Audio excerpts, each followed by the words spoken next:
Welcome one, welcome all, welcome to another exciting episode of Tales of Citizens. I am Bridger, and today we're talking about, well, the last 4 years of Star Citizen development. We just had an anniversary sort of live stream that they've been doing every year since the original backer Kickstarter ended in November of 2012. And I thought it'd be a good time for us to go and do our own little retrospective on the last 4 years and talk about that, as well as some of the new things that have been going on with us. But before we go there, let us remind you that we do record here the last Sunday of each month, but we're going to have to amend that for this upcoming month because the last Sunday of next month just happens to be a very important holiday, and the Sunday after that just happens to be another very important holiday. It's Christmas followed immediately by New Year's Day, and none of us want to get up to do this right after New Year's Eve, I'm sure. I don't know. I've missed a couple. I feel like I should. Yeah, well, he's actually back. Here we go. So, yeah, I've been reading the comments. I haven't died.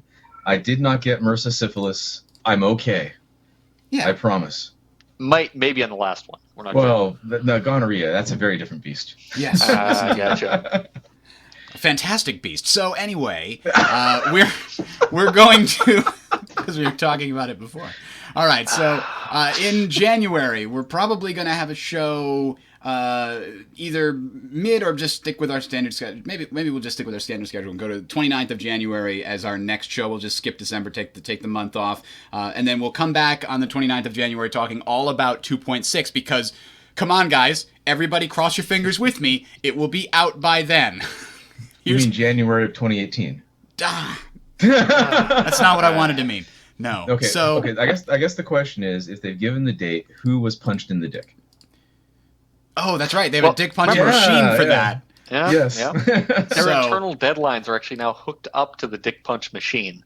Somebody has to every week go in there and update 5 or 6 different dick punching algorithms. It's the Droomba, the dick punching Roomba. That makes sense. That's not good. It goes from office to office. Wham! All right. So anyway, we're going to get to all the interesting things we're going to talk about with regards to Star Citizen. But before we go there, we like to start with a little segment we call Life in the Verse, where we talk about things that have been going on with us, just both in and out of Star Citizen itself. So let's talk to Gray first. Gray, welcome to the show. What have you been doing recently?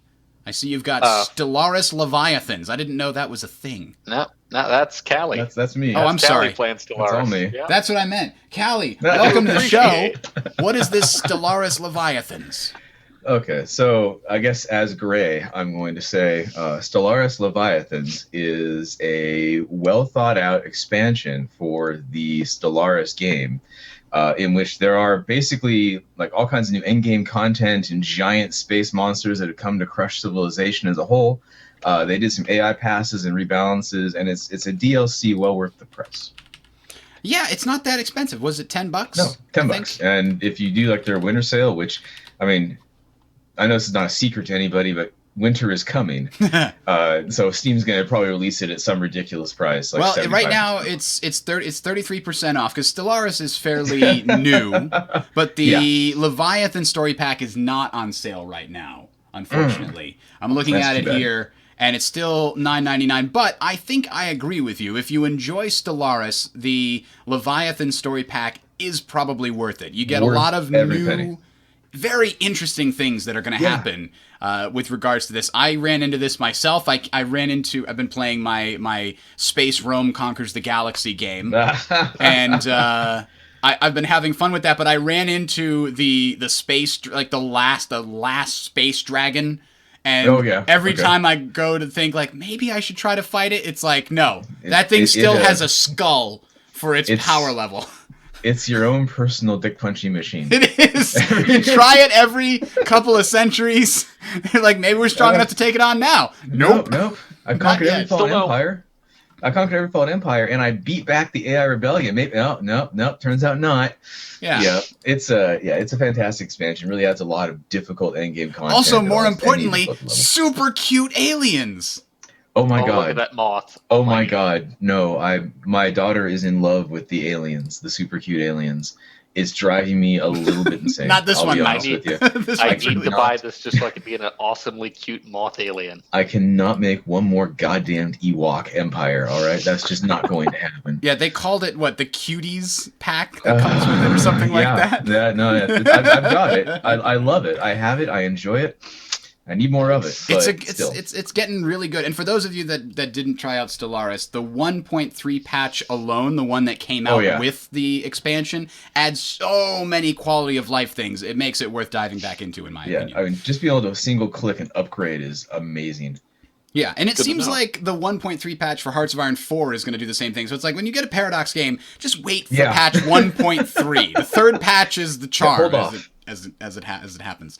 Speaking of Hearts of Iron 4, I got to tell this story. I've been playing a Hearts of Iron 4 multiplayer campaign, and we started up a new one recently with my Perfect Storm mod. And I know that I've sort of mentioned this a few times in the past, but we started up a new one. I'm calling this Game Bravo on my YouTube channel. You can go kind of keep track of it. But I'm playing the United States, and we're starting in 36. So the first 2 hours and 15 minutes are really boring unless you really are into the strategy and the teamwork that we're talking about. But however, we just finished part 2 yesterday that I haven't posted yet. And I want to tell a story from that game because it is a story of tragedy and woe for this one U.S. Army. Bridger, as you know, you are my bard. So by all means, please tell your story. Take me into it. I'm going to tell you the story, and I'm going to use a very valuable tool. Google Maps is going to help us here because I realize in telling this story, people might not be familiar with the starting conditions of World War II. France held much of North Africa, and as one might expect, they lost to Germany in yesterday's game in around 39, and as a result, all of this North African territory then became controlled by the UK. There's a couple different things that can happen. That's what happened in our game. The UK took over control from the French and said, we'll hold on to this for you, but the UK didn't have any forces there, and I then got pulled into the war right after France collapsed. So I had an entire army of 24 divisions way over here. And I'm like, I better get them to North Africa before we lose every port on the Atlantic. And I started sending them to Casablanca. And they were traveling across the ocean. And at that point, Spain joined the Axis. Nationalist Spain joined the Axis and joined the war. And in this point in time, Spain owns this section of North Africa across from Gibraltar. And their guys started walking south towards Casablanca as my ship was crossing the Atlantic, and I'm like, come on, you can make it, you can make it. They got to Casablanca mere days before I did. So I'm like, it's okay, I'll just go to Algiers.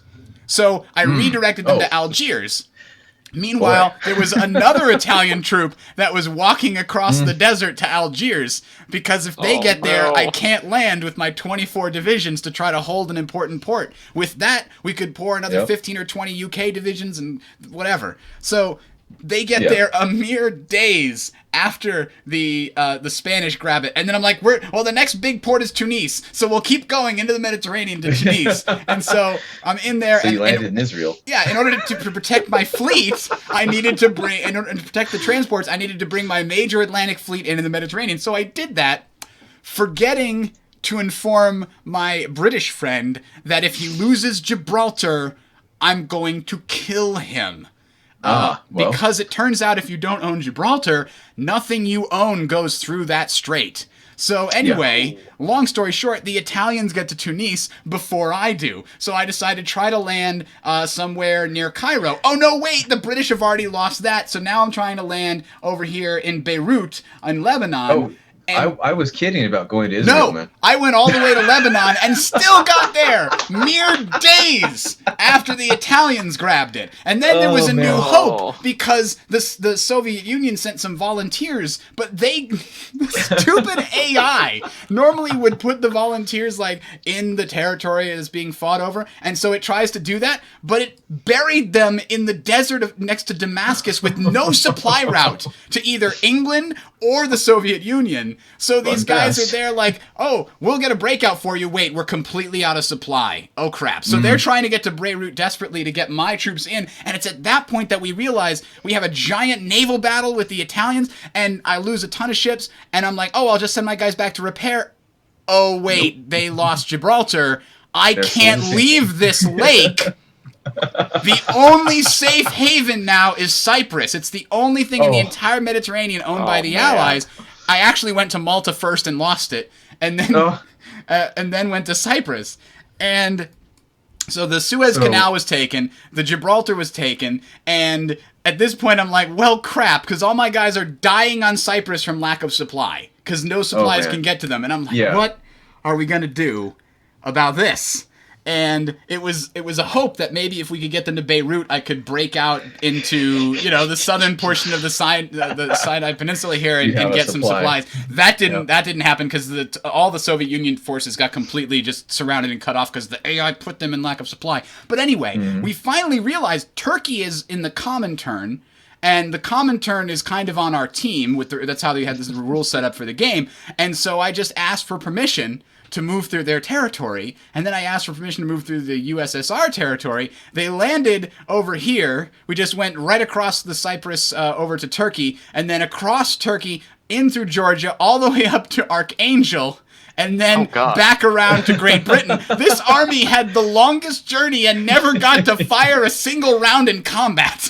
So their badge is a pair of boots, I'm hearing. It really must be. So what this is if Rommel was Italian and was operating in the Mediterranean instead of Africa. Yeah. Because the Italians just kept cutting you off at every point, giving you no safe shelter. I'm impressed. I don't think they did it on purpose either. They just knew we need to get these ports. Okay. It just always happened to be this close. Yeah. All right, fair enough. All right, so that's what I've been doing anyway. That does dovetail nicely into what I've also been doing, which is World War II themed. I've been enjoying the World of Warships British cruiser line. Finding myself a 15-point captain in ships with armor made of paper. So it's a good time. They're basically just made to kill destroyers, aren't they? And in World of Warships, unlike real life, they only fire armor piercing. So you're shooting destroyers, which don't have anything to actually pierce into. You just pass through. Wait, they don't have the ability to fire HE rounds? No.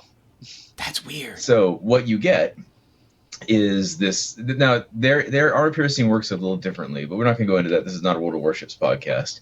But you are a little better against destroyers than other cruisers would be, which is armor piercing, and you're a little better you're actually much better against other cruisers, I found. And so you're basically a scout cruiser. Well, that makes me feel a lot better, because scouts are usually known for surviving so well in combat. Yeah, but you get smoke and repairs. So, hey, smoke on a cruiser is pretty awesome. All right, anyway. It is pretty awesome. Great. And then last but not least, as you may notice, and Gray has one too, but the fuck's coming in here. And that's because of prostate month. Crap, so I apologize. Yeah. Yep, it's a prostate cancer, no shave November. Prostate, not prostate. So, I thought we were talking about nationalism. I mean, you're close. No, wait. That's World War II. Again, we're not talking about the election, Bridger. We were clear on that. All right, Greg. Save us. What have you been up to? Playing a bit of Overwatch, actually. Sombra, new hero there. Been very interesting. Actually, a really interesting example of why stealth is both a really hard mechanic to balance and not necessarily a great one for every game. But interesting thing for Overwatch, definitely changes around some of the classic matchups. Gives you the ability to get in behind people. Her weapons velocity is good enough and her clip is big enough that you can actually dodge in and out of doorways and kill turrets and things like that before they can shoot at her by targeting, or hack Reinhardt, make his shields go down, and then giggle to yourself as your team pummels him from the front. It's great. Yeah. I actually had that happen to me a couple of times when I was playing Reinhardt. It makes me hate Sombras. But it makes me play a lot more of Diva, which is awesome. So, anyway. Nice. And the Sounders are going to the MLS Cup. Go Sounders. Congratulations. That's pretty awesome. They beat Colorado 1-0 today, so they went up 3-0 or 3-1 on aggregate, and first MLS chance for every the team. Time you mention them, I have to wonder, is it the Seattle Sounders? It is, yes. Okay. Seattle Sounders Football Club. So that's some solid what's the word? Lexiclariat, that's not it it's at all. It's a lovely alliteration. Alliteration. That's it. There's a Okay. word. So anyway, speaking of words, the other thing that I've been doing recently is I finished my re-listen of the Dresden Files, and I needed something else, so I looked to Jim Butcher's other series, Codex Alera, and the first review I found for this on Audible is very interesting. It told me something that I did not know about the series, and it made me really interested. Okay. Here's the As interesting someone thing. who's read that entire series, I'm all ears on this one. Jim Butcher is well known for the Dresden Files, but he created this fantasy series, the Codex Alera series, on a bet. Quote, the inspiration for the series came from a bet when Jim was challenged by a member of the Delirium Online Writers Workshop. The challenger bet that Jim could not write a good story based on a lame idea, and Jim countered that he could do so using 2 lame ideas of the challenger's choosing. The lame ideas given were Lost Roman Legion and Pokemon. Okay, I'm signed up. I want in on this ride. Because it's also got like 5 stars across the board. So I want to see how this lines up. It's a good series, I'll admit. And I had not actually been well ensconced in Pokemon when I read it. And also, for reference, you're going to see me from this point on only as the thinker. I've been working on my posing. My camera has decided to go right straight to hell. So I'm guessing this is actually the webcam. But as long as you can hear me, my dulcet tones, I think we'll be okay. Can we also talk about the name? Because I'm just going to put this up here. The name of the first book, Furries of Calderon. I was a little bit concerned. Furies, not furries. I learned that after the fact when I started listening to it and they said Furies. I'm like, oh, thank God. Question 1, why does your brain immediately go to, this is probably about people in fursuits? No, I just didn't realize that two R's meant something different. That's all. Okay. Anyway, I think people are here for Star Citizen. Let's talk about Star Citizen. Yes, let's do that. So speaking of Star Citizen, the letter from the chairman. Yes. That's big news, really. Speaking of words, wow. Yes. Huge news. Yep. Yes. We now know the internal production schedule, and you know what? I'm not really interested in this at all. Above and beyond, I don't personally care. I'm not gonna be following this. Going, oh look, they posted. It's gonna be changing. The mega map is gonna. I'm just I don't care that much. I'm just gonna wait until it comes to the regular, not the PTU even. Most of the time, I'm just gonna wait until it comes out as an official patch, and then I'm gonna play it. And I'm not gonna get hung up and stressing out over different dates. But I have to say, a lot of people care them for doing this. Oh yeah. Oh yeah. Given all the flack they catch, all the flack they catch for releasing deadlines in the past, that they've done this at all shows one of 2 things: either a nature that is seriously not used to risk aversion, or a great deal of bravery. You know what this feels like to me? It's like in those. It's like in those movies where you have somebody that's out of their normal environment and they're challenged to do something and they try to fit in with the new environment and they can't do it and they're like everything is on the line and they're like, screw it, we're gonna do things my way and it's different than anybody's ever done before, and somehow it's like crazy like a fox. It works despite the fact that nobody else thinks it does, right? It's like the football movies or the sports movies where they do the Statue of Liberty play at the end. That's what I think this is, because everybody's like, wow, this is ballsy. Nobody else does this. Nobody does this. Who does this? And it seems like even reading the letter of the chairman, they don't even know why they did this, other than we have no other solution. He's like, we do it this way, we piss off that section of the community, and if we don't do it that way, then we piss off that section of the community, so we're just going to let everybody see everything, so everyone's pissed off. I think that's what we got. They called it a Kobayashi Maru. That's like the movie. So they're trying to cheat at Kobayashi Maru in order to win. I think it's an interesting thing because hypothetically, what they were doing before, trying to give occasional release deadlines they knew they could meet. Ish. Yeah. They thought they could meet.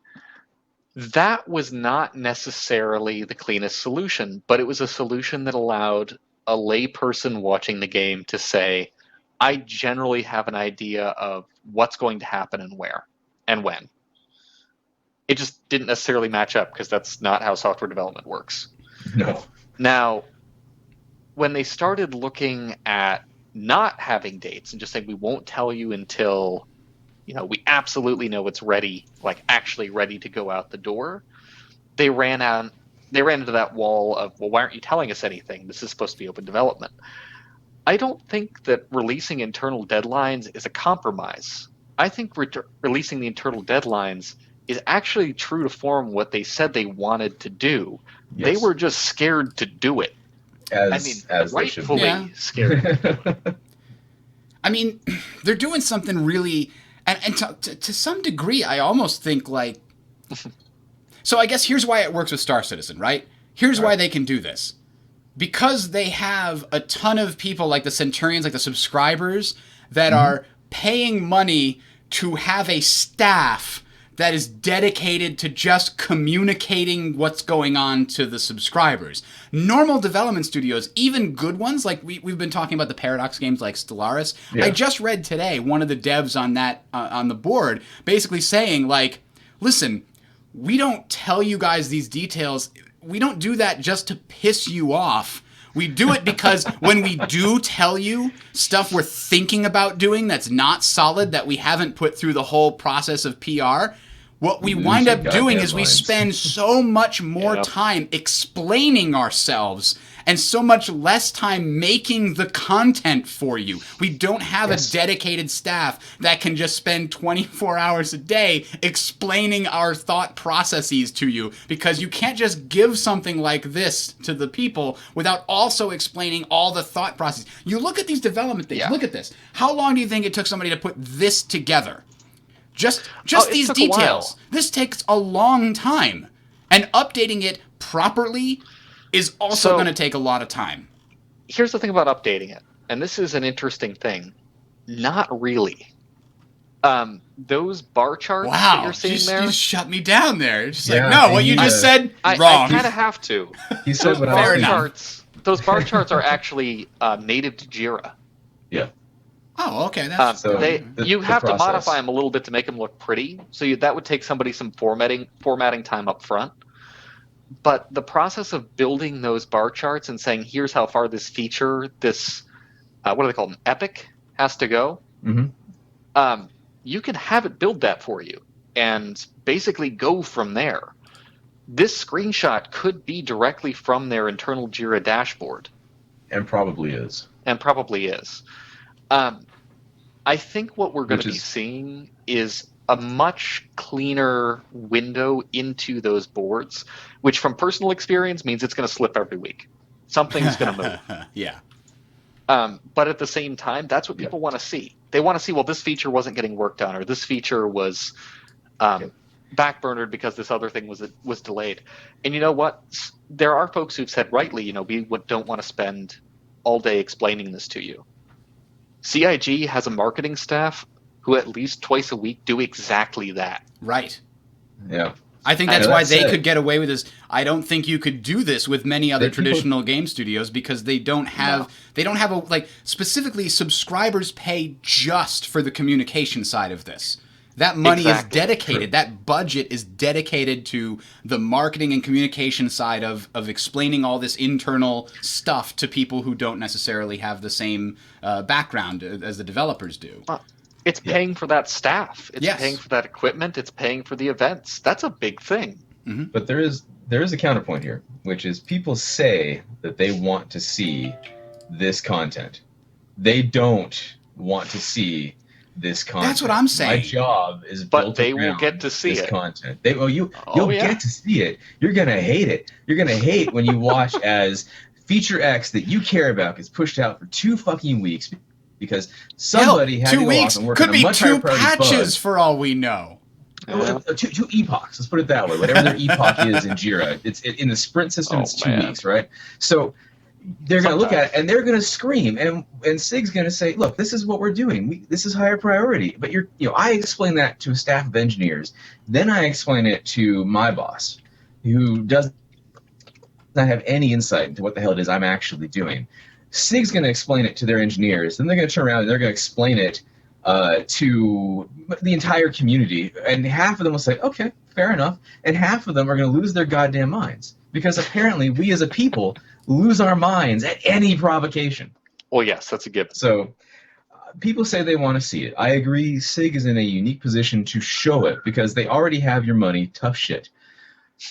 I'm being very blunt today. What can I say? 2 hours of sleep in 48 hours will do that. Well, but and people backed on this idea that they wanted to see the sausage getting made. yes, And seeing, oh, well, this had to get pushed back for this reason or this reason or this reason. It doesn't matter whether they were showing this or not. That would have happened. So the question is whether people are going to freak out because they say, well, this particular feature is holding up this patch. Why is this feature still a part of the patch? Yeah. That's a much more specific question than Gib 2.6. Yeah. I think you're absolutely right, Callie. I think that people say they want this, but they don't recognize what they're actually asking for. Yeah, they don't know. They don't realize what they're going to get when they get it, and it's more or less like, what functionally does this give you as a follower of Star Citizen that you didn't have before? It gives you an estimated release date that is so tenuous that it's not worth considering, right? Mm-hmm. It's something. So you might as well not have anything. Like, okay, yeah, but at least we got an estimate. Okay, but if it's an estimate that's wrong 50 to 70% of the time, because if it wasn't, they would give us more, they would actually give us the dates ahead of time, then what is it worth? It's not worth anything. Even if it's only wrong 35 to 40% of the time, even if it's only wrong 20% of the time, that's still not something you can plan your stuff around. All it lets you do is say, well, maybe it'll be here soon. That's exactly what you had before you have this. Yes. So, yes, but you do get to see the things that are basically broken out. A big part of what's frustrating people right now, I think, is that there is just soon. You don't really know dependably when the patch is going to come. But being able to look at it and say, these are particular issues that we're facing. This epic is holding up the story. Well, what is that epic?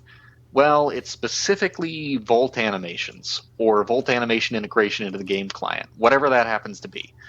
At least they can look at it and say, we understand what part of this patch is hard. The whole patch may be ridiculously hard, but saying this particular patch, if this epic is 200 story points and we can see that they've reliably closed out about 10 of those a week, you have a wild guess at what it's looking like. Now, you can get all up in somebody's grill about how accurate that style of product management is, or how accurate, point checking and consistent velocity is. But the fact of the matter is you do have to try to get some sort of velocity measurement when you're assigning teams work. Yeah, and for the people to be able to see that at least gives you an idea of, okay, CIG has this much staff. They have this sort of a project. How quickly do these people actually get things done? One of the things that I thought was really interesting in the letter for the chairman is he mentioned they have 25 people on their production team worldwide. 25 people out of the, 300 to 400 total being employed directly by CIG. Yeah. I think that's 25 people whose sole job is just organization of tasks and just making sure that everybody is doing the thing they're supposed to do in the right order so that that people that are waiting for this content get it when they need to. Prioritization and assigning that you're talking about. Yeah. Like their whole job. 25 people. This is a huge project, and I hadn't thought about it before, but it totally makes sense that you'd have 24 people all trying to keep track of all the disparate things that are all happening across all of the different studios that have to work together. You have to imagine these people have grown very close over the last year and a half as they've been connecting this piece and that piece together. So that's a really interesting insight as well. And the fact that they can have 25 people keeping track of all this stuff is another reason that they can show it to everybody. And it makes a lot of sense. Like it does match with what I would expect from an engineering company when it comes to this level of things. You consider all of their offices, then each team underneath that for art, for programming, for sound, for level editing, whatever, is going to have their own task lead who's doing the task management at the day-to-day level. Then you get the next step up, which is the guy organizing everything for a particular pipeline, and you get a step above that, how all the pipelines flow together. And yeah, I mean, it makes sense to have right around 10-15% of your workforce actually doing that kind of work. Yeah, and not only that, I mean, you talk about it's even more complicated too when you think about it, because most teams are going to be working on many different things, because your art team isn't going to just work on ships. They're also going to work on the interiors of space stations. They're going to work on, your planets. They're going to work on all different kinds of things. And your programmers aren't just, you might have a few exceptions, but I'm guessing that they're going to have people, jumping from different parts of the game that need to be finished for this patch, right? A bunch of programmers are going to be put on fixing the physics in the first-person shooter module, and then, once that's done, they're going to be working on fixing the way that the damage model works in the ships. Well, so it's also important to note that might be very different people doing very different things. It might you be. Start talking about fixing the physics, you're talking about someone whose entire job is basically interacting with collisions and interacting with positions. Oh yeah, there's definitely going to be database. very specific specialists within that. But there's going to be physics in the ships, and there's going to be physics in the... I'm trying to point out the different area, because the game is so massive and it has so many different things. Physics in the game has many different incarnations. You have physics and gravity when you're in first-person mode that matter, and then you have physics and gravity that happen with ships, and fixing bugs in those two different environments could be very different. Maybe I'm going out on a limb because I don't know too much about this. I'm going a little too far afield. So let's move on. Let's talk about the Star Marine preview. Speaking of first-person perspectives, we did get a little 4-minute clip here from CIG showing Star Marine in its glory, or not so glory, I guess, depending on what you want to take on it. I mean, it did look pretty rough around the edges. Does definitely still look like an alpha product, or late alpha product, maybe. I don't know if I'd call it rough around the edges. I would say that it's definitely not representative of the world's craziest FPS. But it's not like you had people clipping through walls. No, that's true. Or shooting through walls, or unable to move. I agree. It didn't feel broken. What I meant by rough and there's is a spectator mode. Oh, that's pretty good. That does. Oh yeah, you can see spectating right there. Yeah. What I meant was the gunplay didn't feel like it was complete. Right? There were a lot of times when it's like, well, watching what they're doing doesn't seem very fun compared to many other games, just because it doesn't feel like it's fully tweaked yet. And that's what right, I mean when I say rough.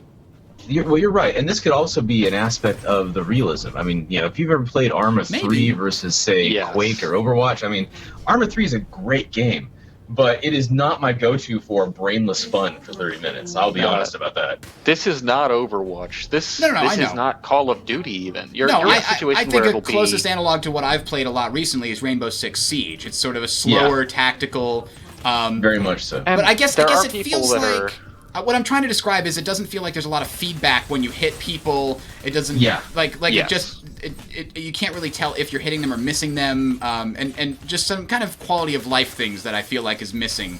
But I'm sounding a little negative. I didn't mean to sound negative. I'm just defending myself.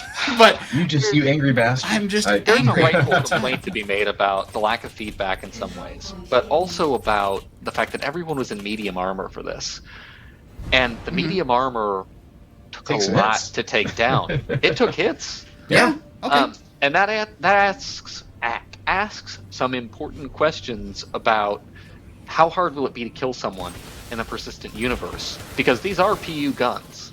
What's the time to kill?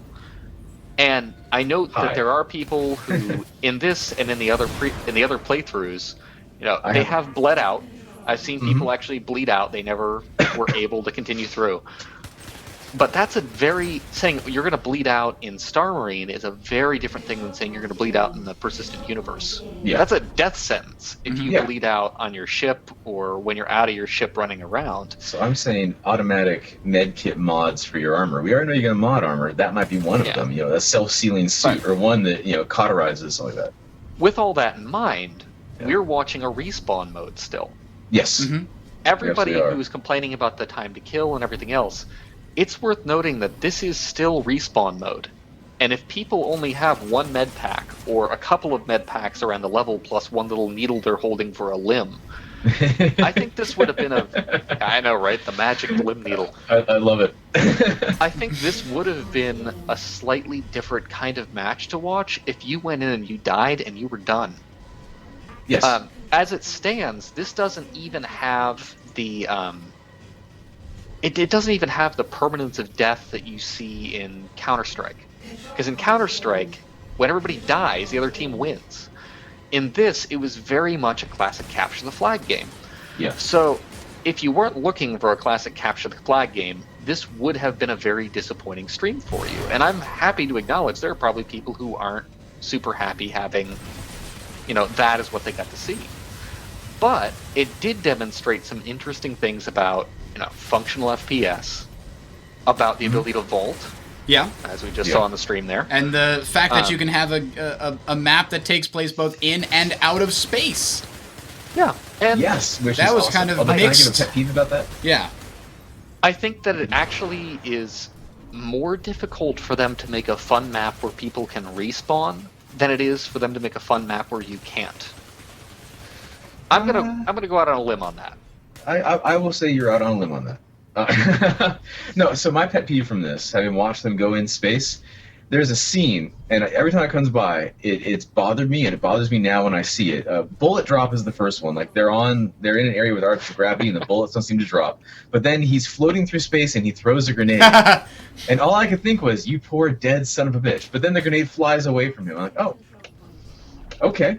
Because you've got no leverage, nothing to throw it against. Well, presumably he's using his jetpacks to push to give him the leverage, Okay, right? I love you've now explained it in a way that will suspend my disbelief partially. So thank you for that. But you know what I did my like? arm throwing motion. You could probably engage a thing and say, "Hey, I'm throwing a grenade," and the jetpack will automatically push forward with whatever, Yeah. like to counteract the fact that your arm would normally just make you spin in a circle. Like that's what you're talking Yes. about. You'd release the grenade and it would stop right next to you because your arm would You go would back. have a little bit of motion, A and little so bit would of you motion. from the throwing, and then you would realize you're going to blow up. Yeah. But I was thinking magnetic grenade, like he arms it and then he lets go and it shoots But to here's the this, biggest look. magnetic source. What's really interesting is what we just saw there. When he throws the grenade, it goes in Yeah. a straight line like it's Here it goes. like it's in space, right? But Yep. watch what happens because as soon as it gets over the ground, the artificial Yeah. gravity pulls it down. And you That see bullet drop there, and I'm wondering if the map just isn't big enough to see it elsewhere. Because it's Maybe. awesome that they have it for the grenade. That was my next comment was, but at least the gravity kicks in when it gets over the anti-grav, which is Yeah. really fucking awesome. I And- mean, that's hard. I don't want PS2.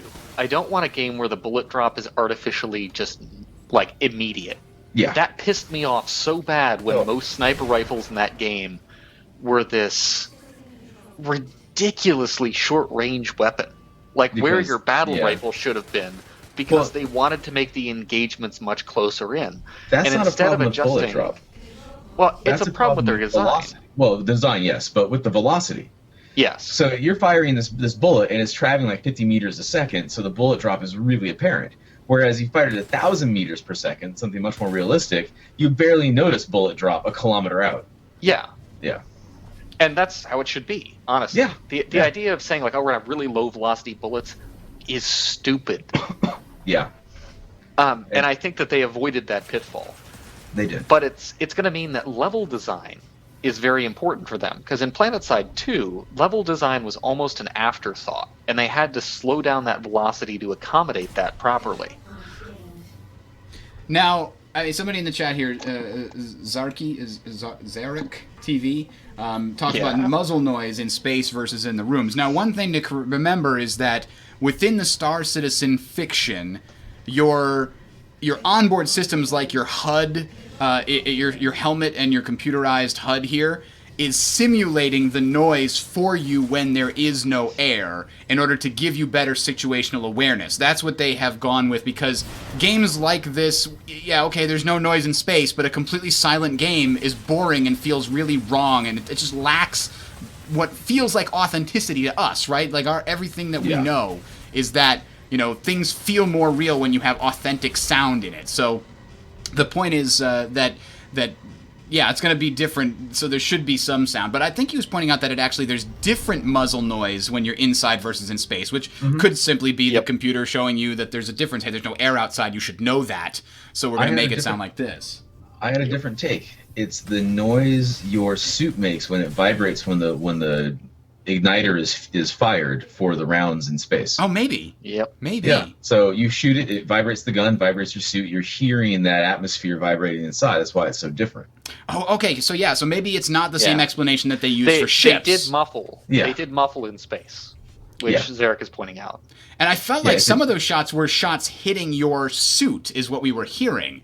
And those you'll definitely hear because those will carry through the interior of your suit. All right. There's one more thing I want to talk about here. Okay. And I'm not gonna lie, it makes me a little angry. And sometimes when I get angry, I wait for my hard drive to spin up so that I can play the music. There we go. Is this a Bridger smash? Bridger smash! It was coming. We knew it. I get a little angry, and when I get a little angry, sometimes I gotta vent. And when I vent, it's called a Bridger rant. That's right. Ladies and gentlemen, there are 2 different ways that you can score a capture the area objective map. That's right. If you got 2 or 3 or 4 different places on the map that have to be captured, you could either, as they did in this video, and as they do in Titanfall, much to my chagrin, have every point that you capture give you a ticket or a point every 5 seconds or 3 seconds or whatever. That's the wrong way to do it. That's the wrong way to do it. If you're building a competitive mode that you want to be fun, you don't do it that way. Why not? Here's why. Okay, envision a situation where one team has 4 of the points for a while, and then they have 3 of the points for the while, and now they've got a pretty huge lead. Let's say you're trying to get to 500 points. This team has gotten all the way to 350 points. The other team is still over down there at 80, right? Because they have been screwing around. But now, other team is making a comeback. They've now got 3 of the 4 points. They still lose the game because the other team got so far ahead that even with 3 of the 4 points, the other team is going to slowly nibble their way to victory. That is not fun. At the end of the game, right down to the last second, it should still be anybody's game. If the game is already decided, the game should have already ended. That's how you design your rules. So you do it the way Company of Heroes did it. Whoever has the majority gets points. If you don't have the majority, you get 0 points. This allows anybody with enough skill to make a comeback. Comebacks are possible. It keeps people engaged to all the way to the end of the match instead of going, well, I'm just going to go get something to drink. Can't win now. Because getting a full cap when the map is designed not to let that happen is very difficult. And so you might as well write it off as an impossibility against any equally skilled team, which is hopefully what you're going to get in a matchmaking mode, right? So just please, CIG, take a look at this. Think about it. Make it like Company of Heroes. Make it like other modes in this vein where it's about who controls more gets points or the other team loses points, tickets go down, whatever. How do you feel about the World of Warships version? Because obviously at least 2 of us here play. Yeah. And Alberto was mentioning in chat that World of Warships does the same thing where it's always ticking up if you have a point. I don't like it there either. That mode is just inferior by design than the other one. How do you feel about the idea of, for example, somebody dying taking away points? Well, that is a whole nother thing, and that's totally up for debate. My point is only that you should never have a situation where even if you do really well at the end and you're making a comeback in those kind of area control things, it shouldn't just be that the other team that did well at the beginning can cruise to victory by camping a single point. That is not exciting. Gotcha. It's not fun. If one team is doing well enough to take more than half of the map, they should be given the opportunity to continue doing well and make their comeback. That makes for a much more exciting game, and it guarantees that the team that does the most skill over the entire match will win. And I guess technically that's true in the other case as well, but that's my point, is that's true in both cases. Skill still matters in both of these systems, but in the system that I'm advocating for, it's still exciting right down to the end because it's not decided by the beginning. And to be fair to that system, it's not always like that. The games that I'm talking about where it can get very sad and disappointing that you don't have the time to make the comeback that is happening, those are in the minority. Maybe 5, maybe 10% of the games happen like that, but that's still 5 or 10% of the games that the last 5 minutes you don't even necessarily care to play because you already figured out who's going to win. All right, yep, and that's all I have to say about that. But I'll say more about that every week until they fix it. Yeah. No, it's an excellent point. It's a competitive mode in a game that's designed to not be competitive in the end product, which is kind of a sticking point there. I mean, how much time do they want to put into it versus let's test out our movement and first-person shooter mechanics? Oh yeah, there's certainly a chance that it'll change, and I'm gonna make a nice concern thread on the forums about it. Maybe we'll get it changed. Let us make that the concern of next month. Yeah, the concern of next month. Yeah, I'll be like, what is it? Was it Walter Cronkite who signed off every night saying, "And it's been 160 days since the hostages have been taken." Like, I'm just every single episode is gonna be, yep, and it's still been 3 months and they haven't fixed the stupid system. Okay. It's been 4.5 years since that one anchor agreed to be waterboarded. Yeah, I'm with you. Yeah. Okay. Anyway, okay. That's all I have to say. We want to move on from the Star Marine preview. We can go to the rest of 2.6. Okay. So, Gray, you posted the rest of this in the show notes here, which you can find on talesofshow.com or in the description of the YouTube video that you're watching here if you're not listening to the podcast. Talesofshow.com is also where the podcast feed lives for those of you that want to listen that way. So, there was a stream with one of the people from, was this CitizenCon? Was that right? So Twerk is a streamer of his own right. I did actually meet up with him at CitizenCon. Apparently he recognized my voice from afar, so hey out there, Twerk. He was part of CIG's stream for the anniversary and actually played, I forget which team, but he played Star Marine and he played some racing in the Herald, and they played some Arena Commander and the new modified ships. So afterward, he actually put up a post on his stream, and somebody then posted on Reddit, talking about the flight mechanics. And I'd like to emphasize, this is not a leak of Evocati stuff. This is not something that it's unauthorized. This is something CIG allowed him to talk about based on his experience on the stream. So with that preface, there's a couple of things that are really important changing about the flight mode.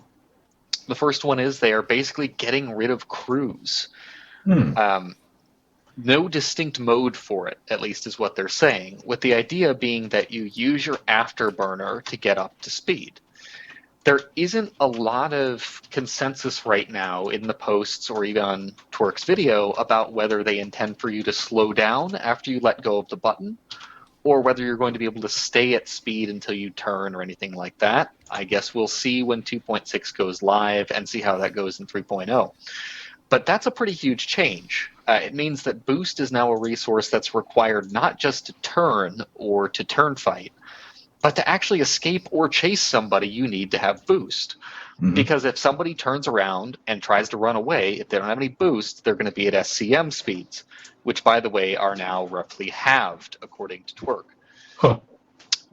That means that you will need boost to escape.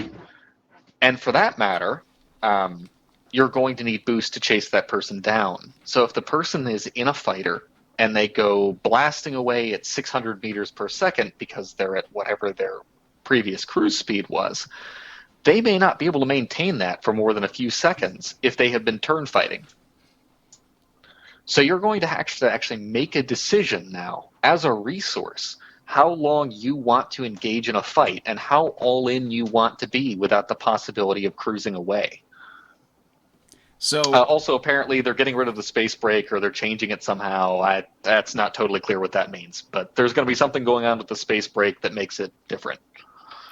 So, Callie, one of the points that I made based on all this information is one of the things we all know is that Star Citizen was basically enshrined in or created in the gospel of Chris Roberts' head. Wing Commander. Well, as an idea of World War II in space, right? Because That's fair. the concept of these really intricate and interesting dogfights of pilots, going at it. Now, Well, and not in that way. This weird mix of a low technology combat Yeah. versus a high technology world. Right. Because let's face it, we actually had this conversation maybe back show 2, for all I know. If we were really in the future and Star Citizen was it, and in that case, boy, is my mind blown. They would have a robot, and that robot would shoot you from a distance beyond anything you've imagined, and you would be dead before you even realize you were in trouble. Right. So, yeah.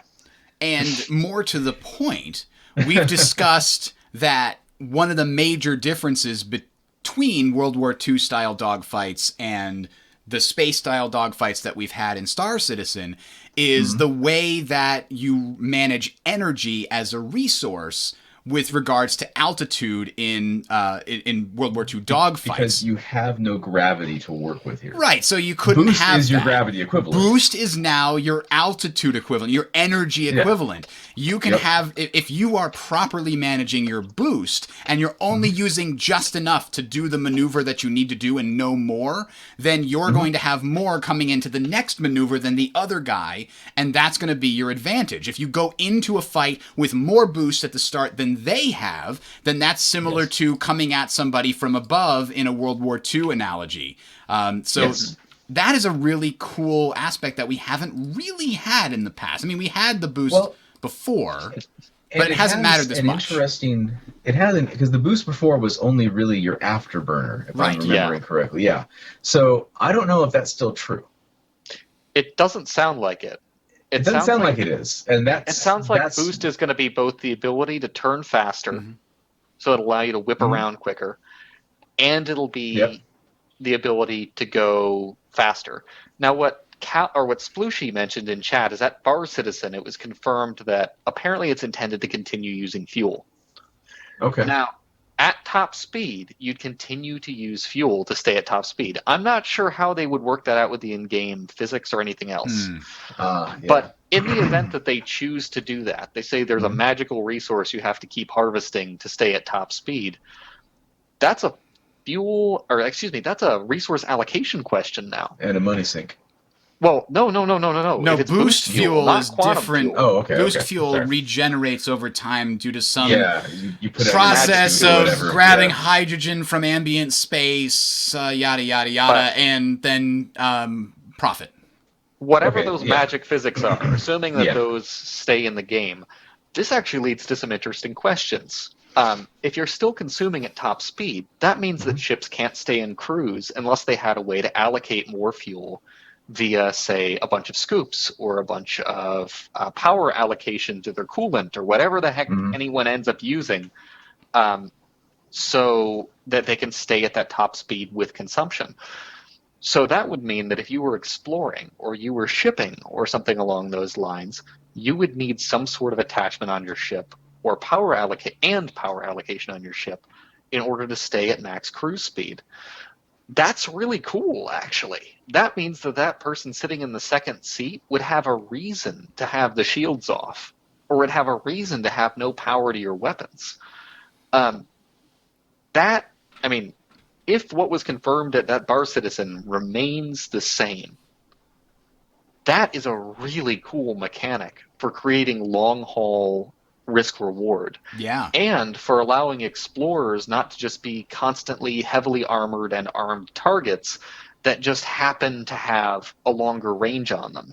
It also is a sort of subtle buff to the concept of stealth ships ambushing prey, right? Your pirates are going to put a lot more emphasis on getting stealth ships, upgrading their ships to be less thermal exhaust, less radar return, things like that, because if you can get a jump on somebody when they have their power shunted towards generating boost in order to continue moving, then they don't have it shunted towards their shields. Maybe you can disable them before they even get their system switched over. There. Yeah. And then as what do they... Omni Physics aptly noted, this would be very immersion breaking from a Newtonian physics perspective. Yeah. Because you can't accelerate to max speed and stay there. it's very possible that, yes, we may be at our first junction where Star Citizen completely makes a break from Newtonian physics. Oh, we've been there for a while. Well, I mean a clean break, No, requiring a resource to stay in motion. I'm up in the air about whether that's a good thing. I think that it's interesting to say that physics are effectively Newtonian in combat. I think it's interesting to say that physics are completely normal in combat, but this idea that you could have a managed resource to force people to turn off their shields or their weapons on long hauls, I think that's really cool. See, it is from the fun better than realism argument, which you've seen that before. Fun greater than realism is an argument that's been bandied about for about 4 years now.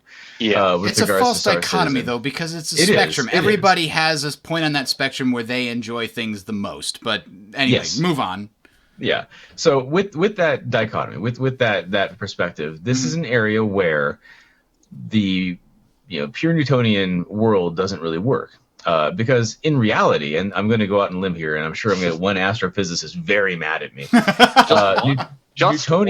Newtonian physics works from your frame of reference, i.e. you and I, looking at the world with our reactions, but it does not explain physics at extreme energy states or what happens near a black hole. I mean, shit gets weird, basically.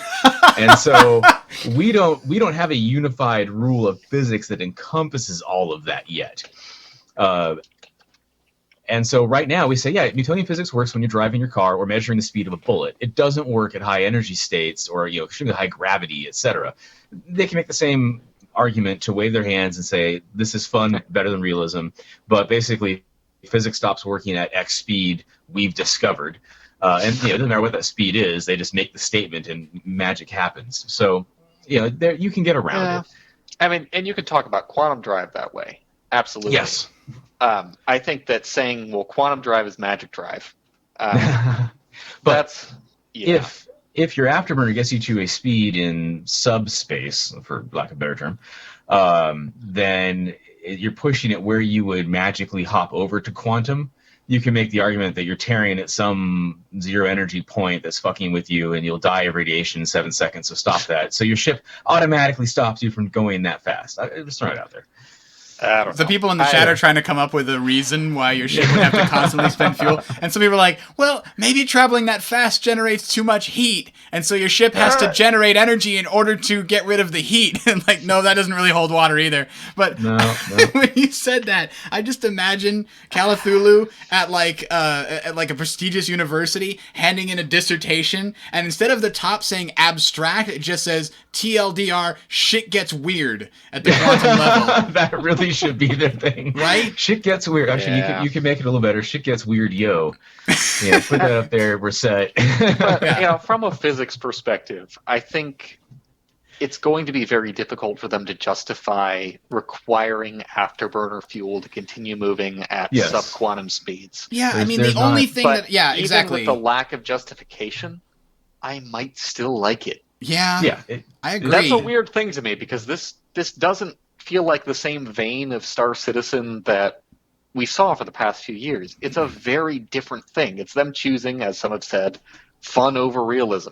I mean, just having a max speed is automatically, a fun. Sorry, having a max speed in the sort of space combat maneuvering mode is by itself a sort of fun over realism choice, in the sense that I mean, people have asked that people just don't think too much about it or think of the implications, that just constantly have said, get rid of the max speed. The max speed is killing the game. Blah, blah, blah, blah, blah. I guarantee you it would not be an enjoyable experience if you got rid of max speed. Whichever ship has the highest acceleration would just run away from you every time.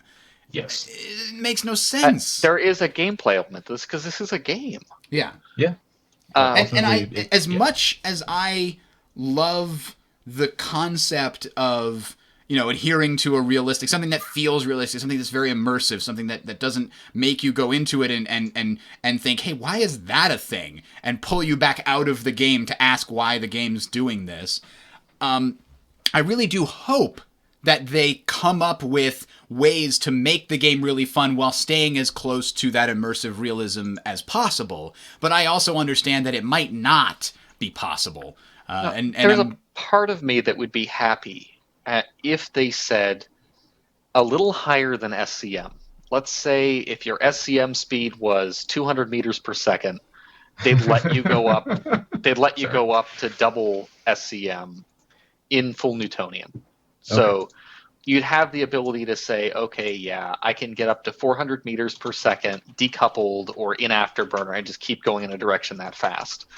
So it's faster than SCM that you could keep going in a direction, at least fast enough that in combat it wouldn't be particularly notable that you were being throttled in combat. Mm-hmm.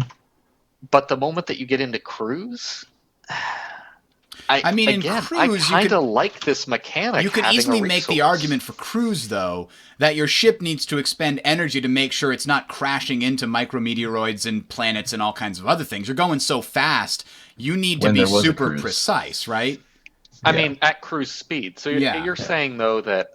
Well, the problem with that actually, I'm thinking more like quantum speeds. I'm sorry. That's what I'm thinking of, not cruise speeds. Quantum's a whole different game. That's what I'm talking about. This conversation, this is why they ditched the whole cruise speed thing. It didn't need it. It was excess, and it just caused confusion. And people were like, well, why not be quantum then? And ultimately, this is a gameplay choice. That's my take on why they would drop it.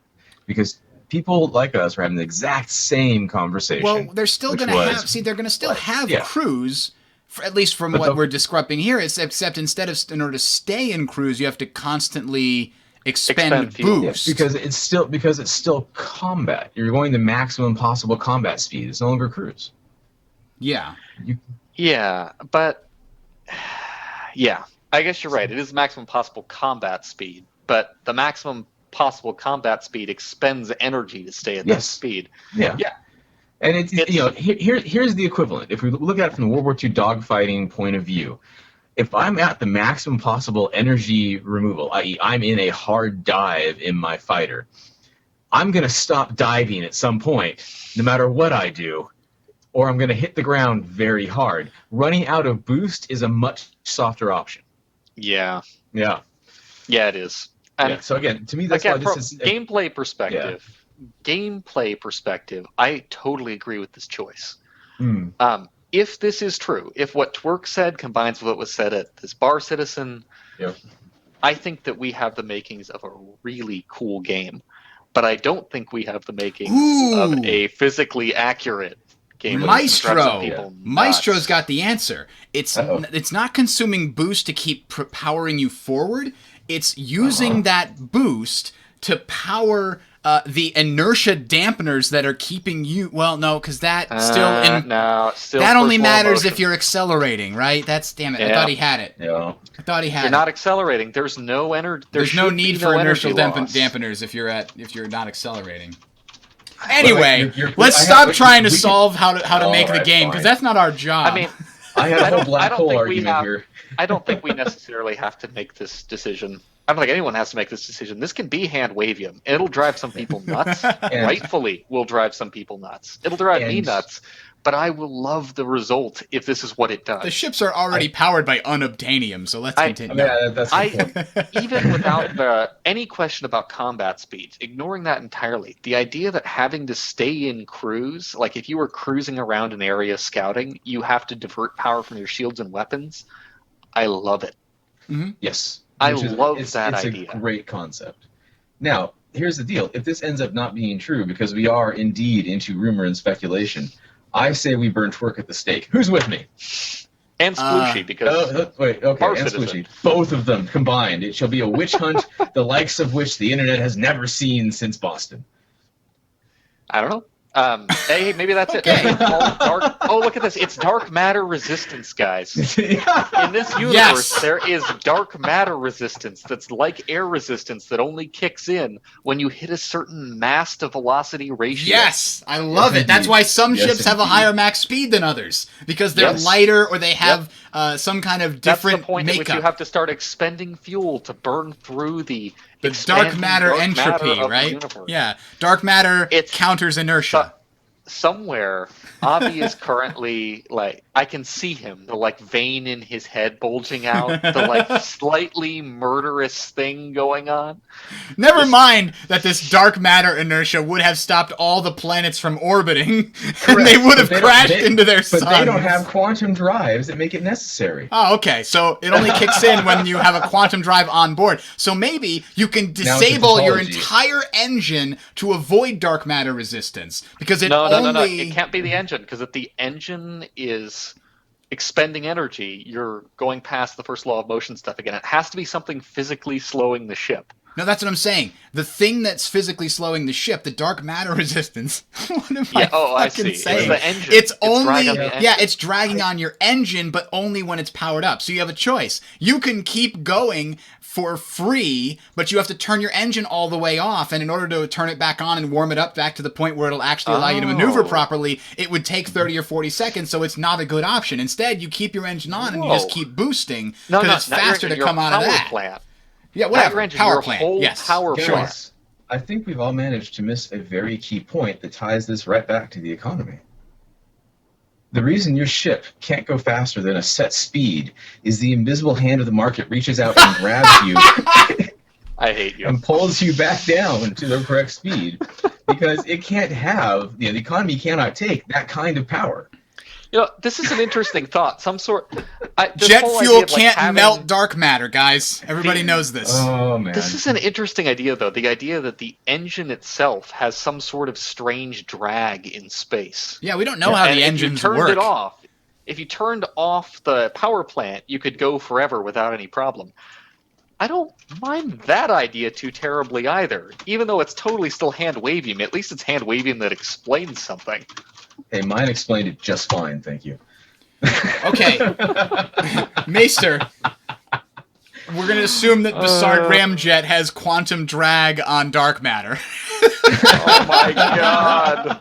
So many buzzwords, throwing some synergy, and I'm sold, baby. Okay, so anyway, I build this whole show on, hey, let's talk about the last 4 years of progress, guys, and what's changed. And instead we spent the entire show so far talking about 2.6. This is good. This is really interesting stuff, because this is what changed in 4 years. Yeah. We have game mechanics. We don't just have a dream. What happens now? Dreams happen now. All right, so anyway, I want to start out by asking you guys, Callie, what aspects of Star Citizen's development have been not exactly as you've been expected? So you backed this project, and then obviously some things have been different from your expectations. What were the biggest differences compared to what you expected in 2012 versus what we've gotten over the last 4 years? I don't think any single element of this game has survived from expectation to current reality to promise. Seriously, I mean, what we put in money for during Kickstarter, if you were someone like us who was in Kickstarter, help us all, was basically a Wing Commander remake. I referenced this at the beginning of the show, but this is made in the image of the old Wing Commander world. I mean, it's the invading alien menace coming in, and you're going to be in this this new group called Squadron 42, and you're going to go out there and you're going to defeat sorties of enemies and blah blah blah blah blah. It's sort of like a Battlestar Galactica story told in there somewhere as well, I am certain. And now we've got a persistent universe, a la Freelancer, which was kind of if we get enough money, maybe we consider doing that, to the whole like Space Marine, Star Marine. I'm sorry, I've used a trademark term there. Google will smite us. It's the Star Marine concept to this whole like open world trading thing. I mean, what we started with was Wing Commander in a modern era. Let's prove the asshole publishers wrong. I'm going for the mature rating here, Bridger. Okay. And what we've ended up with is something so wildly different. It's EVE I can't Online, even give you a good answer. but with actual space combat. It's EVE Online. If EVE Online is a galaxy and Wing Commander is a galaxy, these two things like smashing together and merging in unpredictable ways is what we've got. Model, And And also, on yeah, top of throw that- some like PlanetSide Okay. 2 Battlefield So- nonsense in there Plus just now for it's kicks. procedural. I'm not done yet, Gray. Now it's procedural. Oh. I'm kidding with you.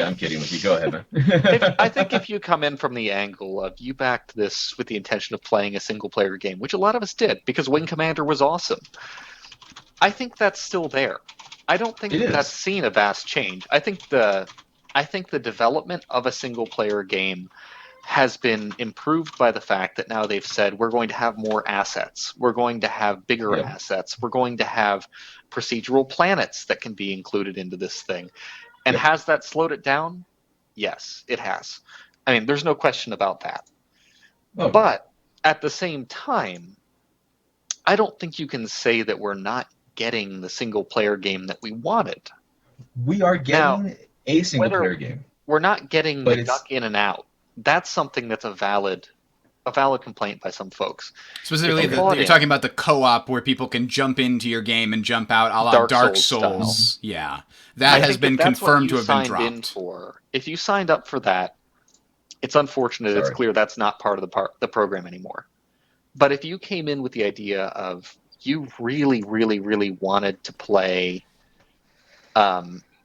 that single player experience, I think you're going to get what you bargained for. I think you're going to get a really cool game that actually is the successor to Wing Commander, not just another single player space game. The multiplayer stuff, that's an interesting question. That's been a slow burn and a build since the start. And I was actually sold mostly on the MMO portions of it. I have When to I saw tell you, those stretch goals, yeah.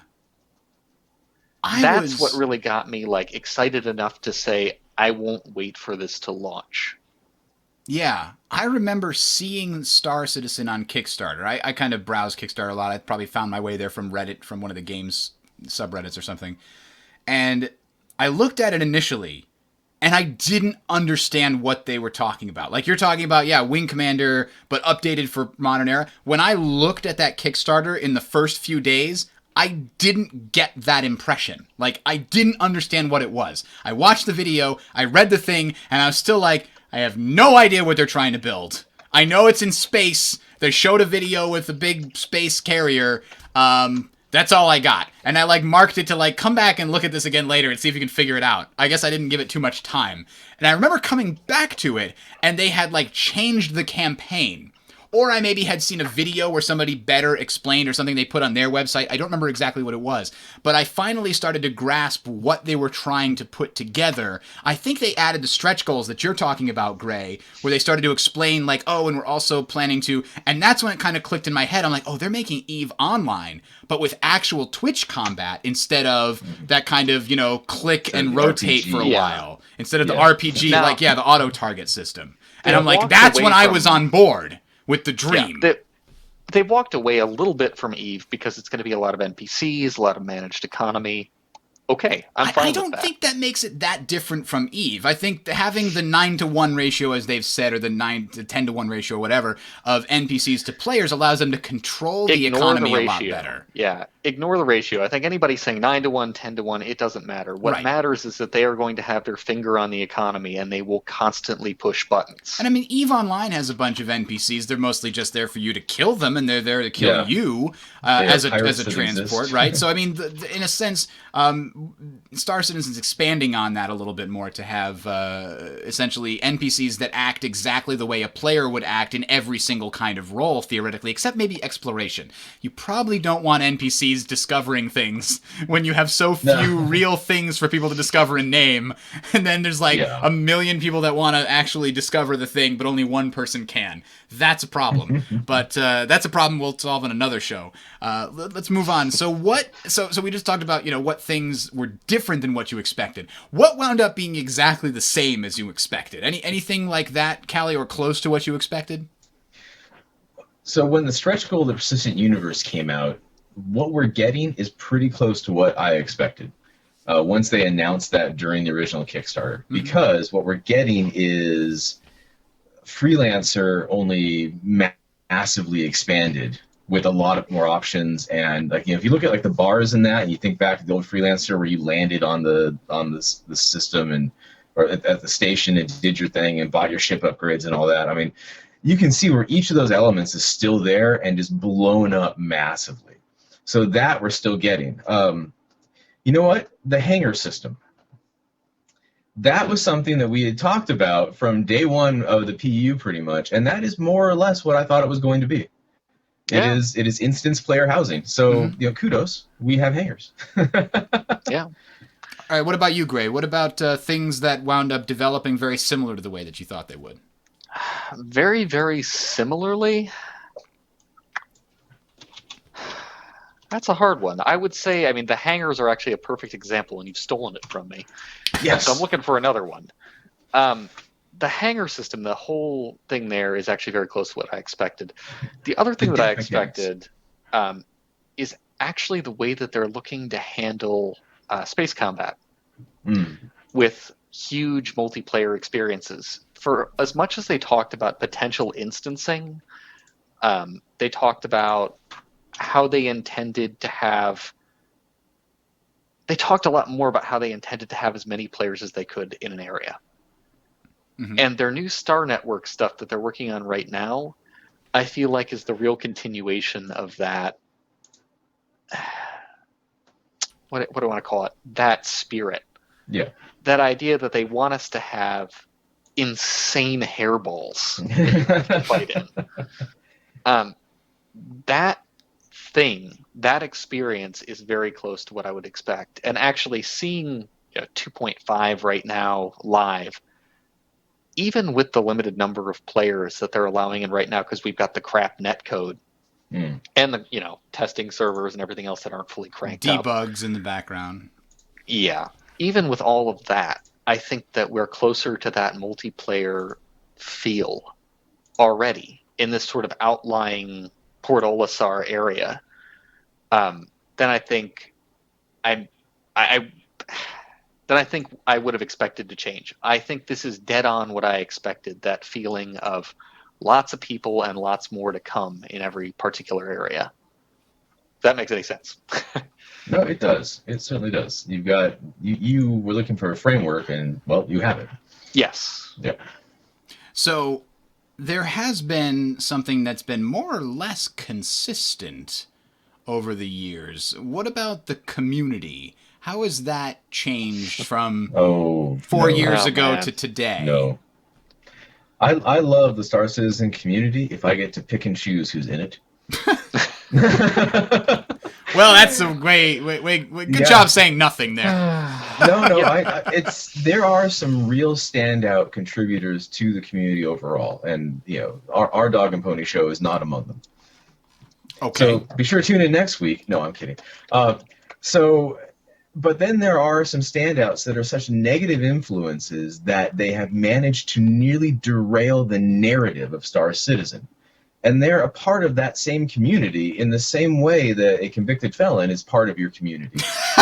So, I mean, there is some extreme good and some extreme bad there. And, at the end of the day, this game still generates huge interest from people that have no actual interest in the game.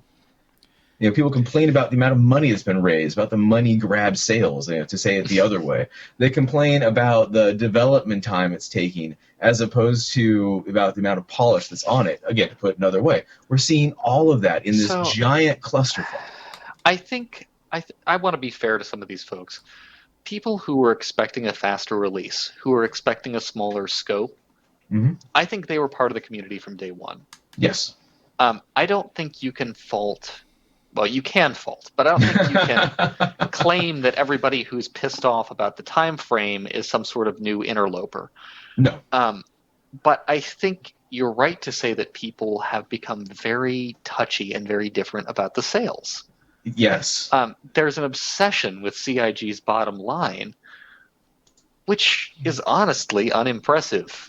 Yeah, it's not only from people that are involved in the community from day one. I mean, what I'm saying is, like, outside of this game, people have huge interest in the bottom line of CIG, and there are a lot of people, and I don't know what it is, that want to see it fail, and there are a lot of people, and I gave money, so I do get it, that want to see it succeed. Well, and there's a lot of people that want they want the pledging to be special to them. I think that's what a lot of this comes down to.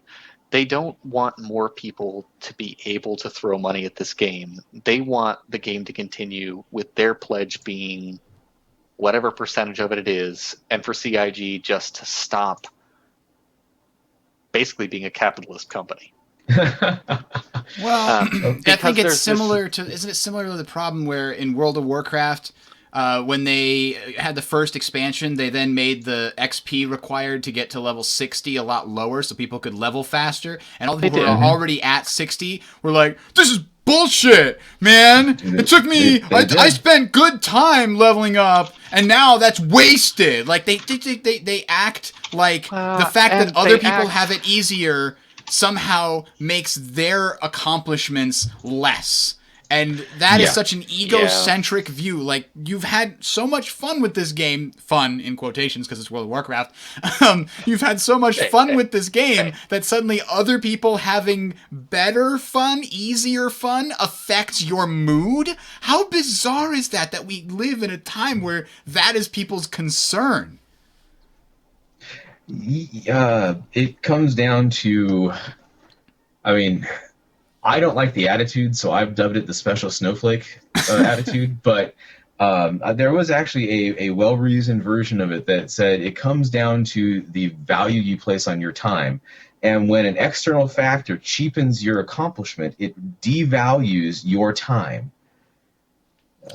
And and I would argue the problem there is that time equals accomplishment in games like World of Warcraft instead of skill equaling accomplishment.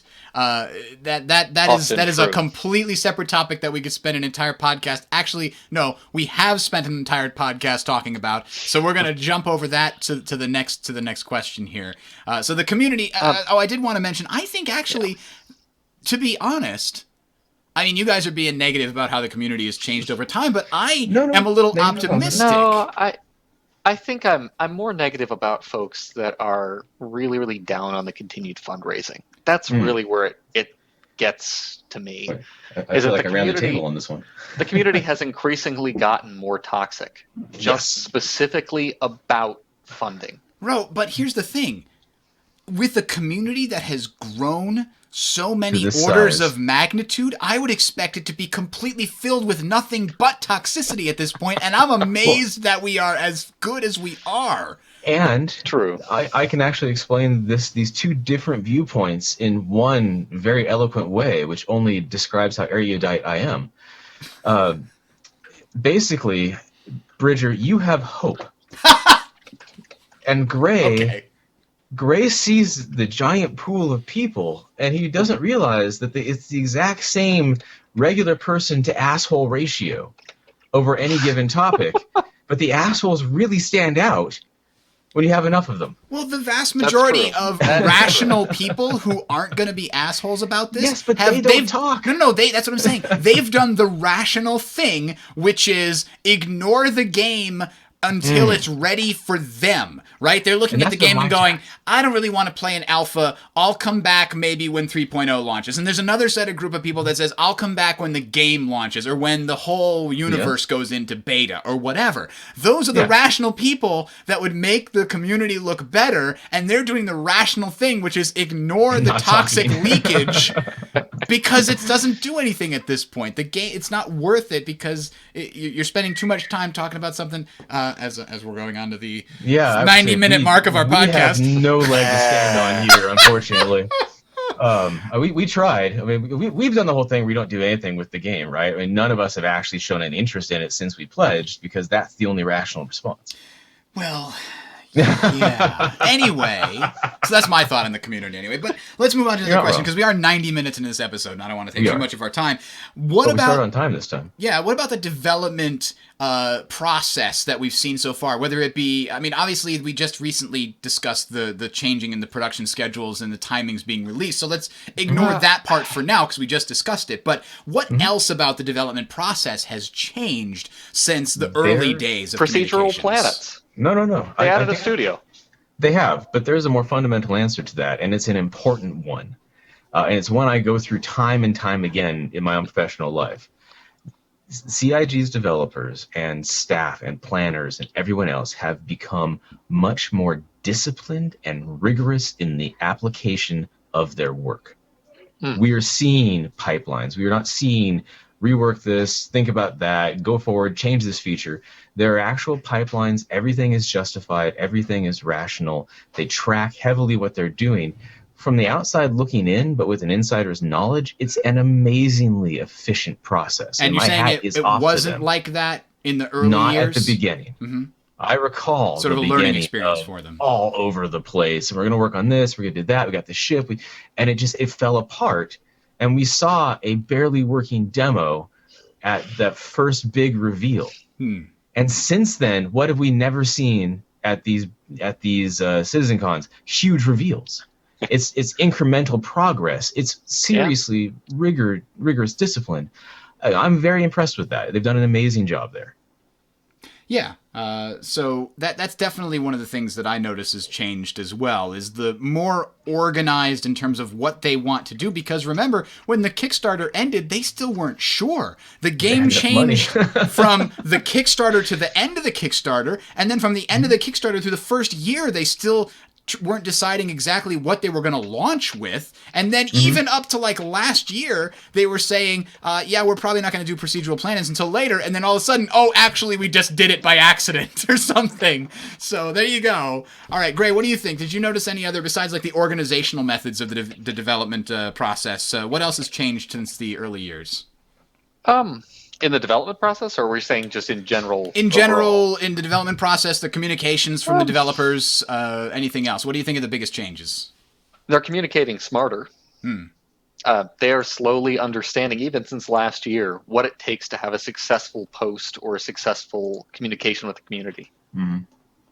Sandy has done a bang-up job of slowly but surely winnowing out what makes for a good post, a good show every week. And that's an important thing. Reverse the Verse, that's gotten to be an incredibly looked forward to Q&A session. Around the Verse, the new format, highly lauded, and there's a reason for that.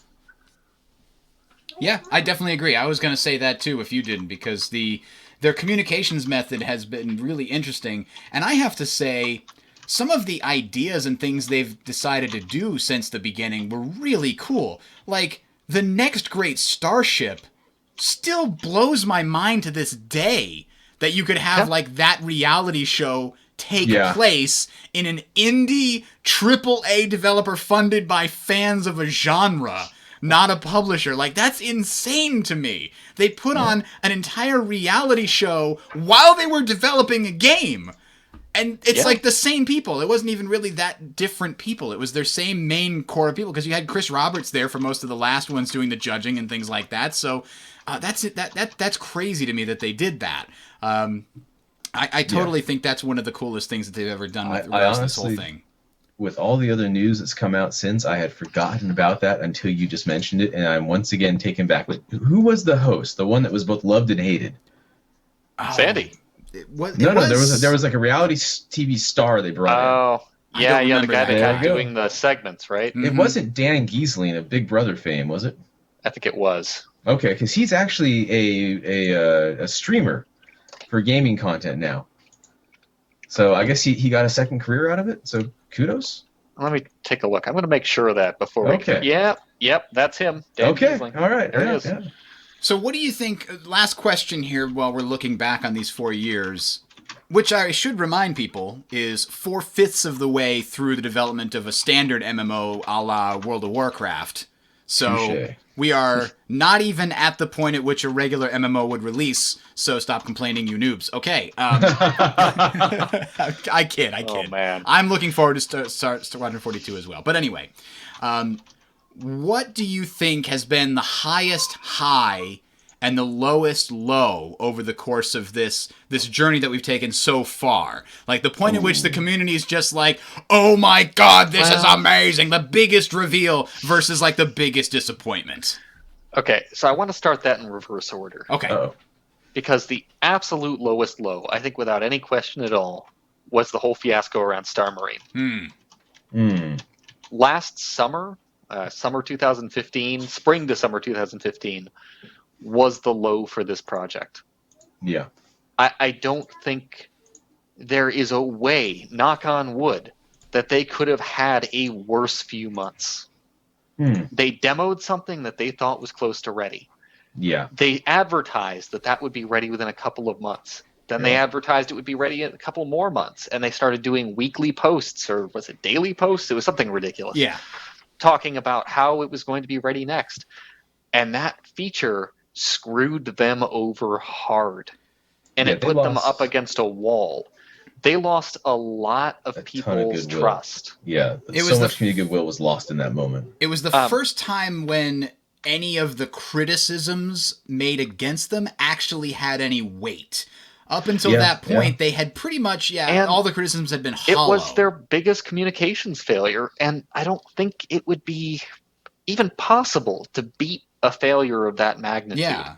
And a lot of people don't really understand what happened there either, is because they went silent. That's the other thing, is they kind of went silent after that and didn't explain themselves, which made it worse. But what actually happened is IllFonic, the studio that was doing the Star Marine development, they were not doing it to the satisfaction of CIG, and they actually just trashed most of that progress because it was bad. They didn't like where it was going. Usable. It was not Everything usable. from level design, by the way. Yeah.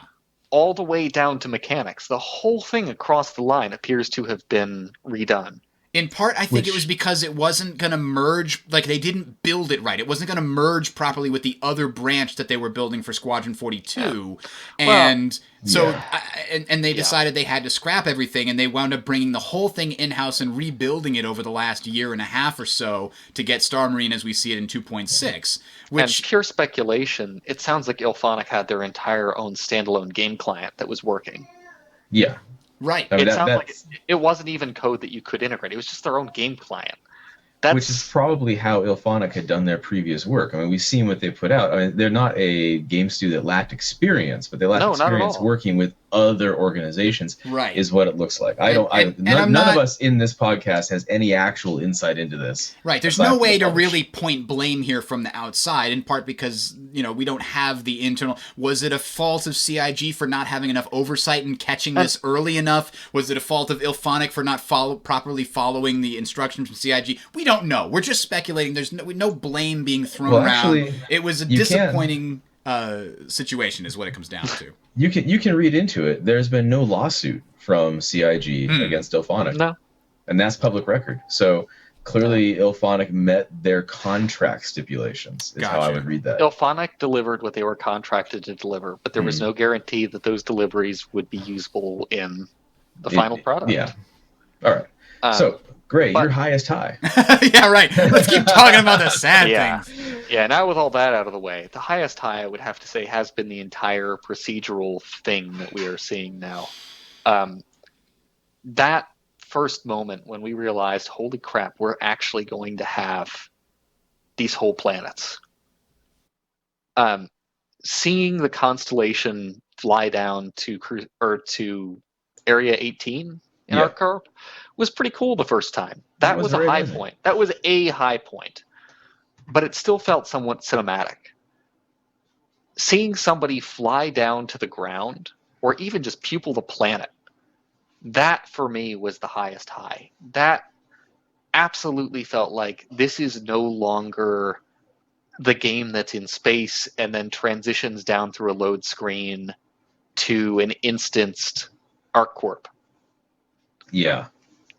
It stopped feeling like you have your ground game and you have your space game. It started feeling like one big universe. And it was seamless. Holy crap. Yeah. Totally seamless. Yep. For the real definition of seamless. Yes. Absolutely true. That for me was it. That was the high note. And I think it's going to be just an extension of that note when we finally get to play 3.0. I would agree with that statement. What 3.0 looks to be is going to be very similar in experience to that first holy crap, this is happening thing we had then. And actually, your highest high mirrors mine, which was the first release of the player-ready PTU, which is what you're talking about there. from the videos through it all the way to the first kind of walkthrough of the game and enjoying it and getting your ships to come out there and all that. But my lowest low is one that may be a little bit controversial because it involves a internet person that we don't talk about on this show. No, it's not. It's not even what you're thinking.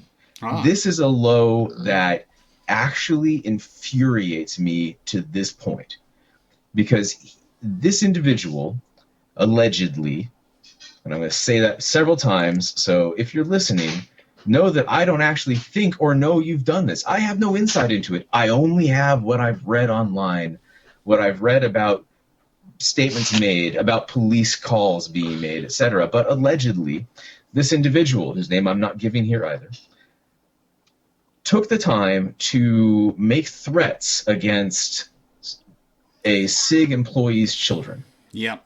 Oh, I remember and that. for that, if it's true, the man should be in jail.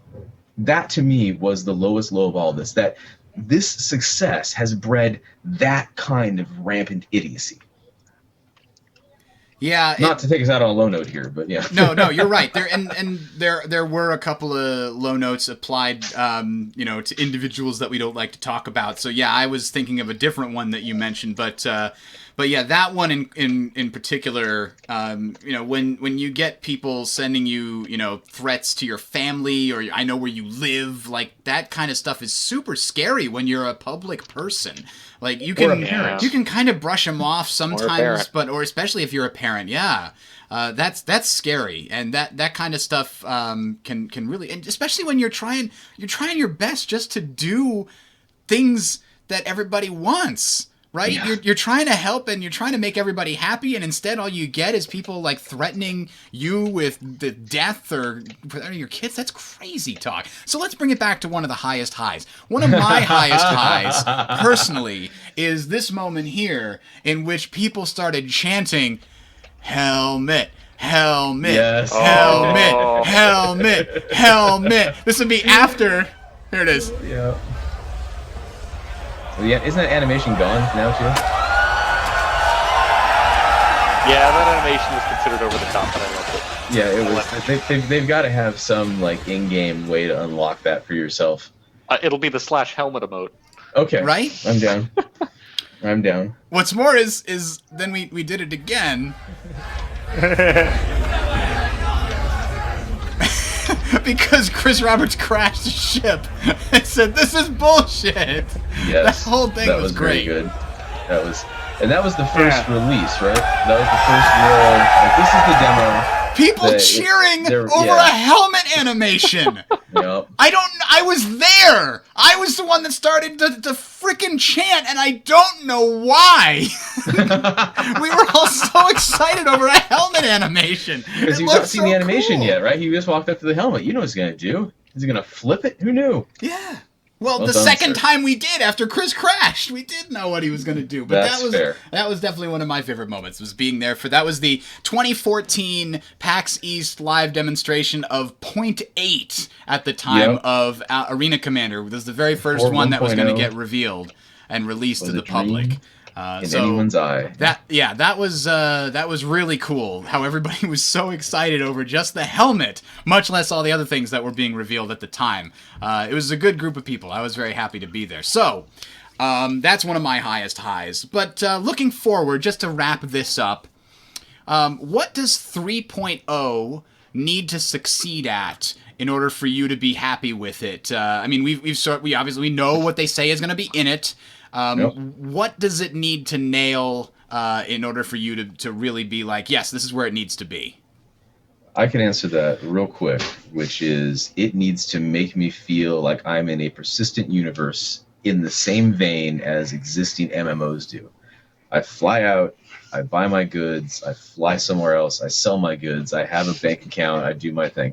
Whether or not we end up with that at the end of the 3.0 cycle, I don't know, but I feel that's about where they need to be to really sell it to people at this point. Gray, you have any thoughts? I'd buy that. I would say for me, the thing that I would need to feel happy with 3.0 is a good integration between space combat and going down to the ground. And I don't mean just down to barren planets. I want to see a comfortable continuation from planet to planet to a city. Hmm. For me to feel like 3.0 was successful, I think I'd like to see somebody able to go down to ArcCorp.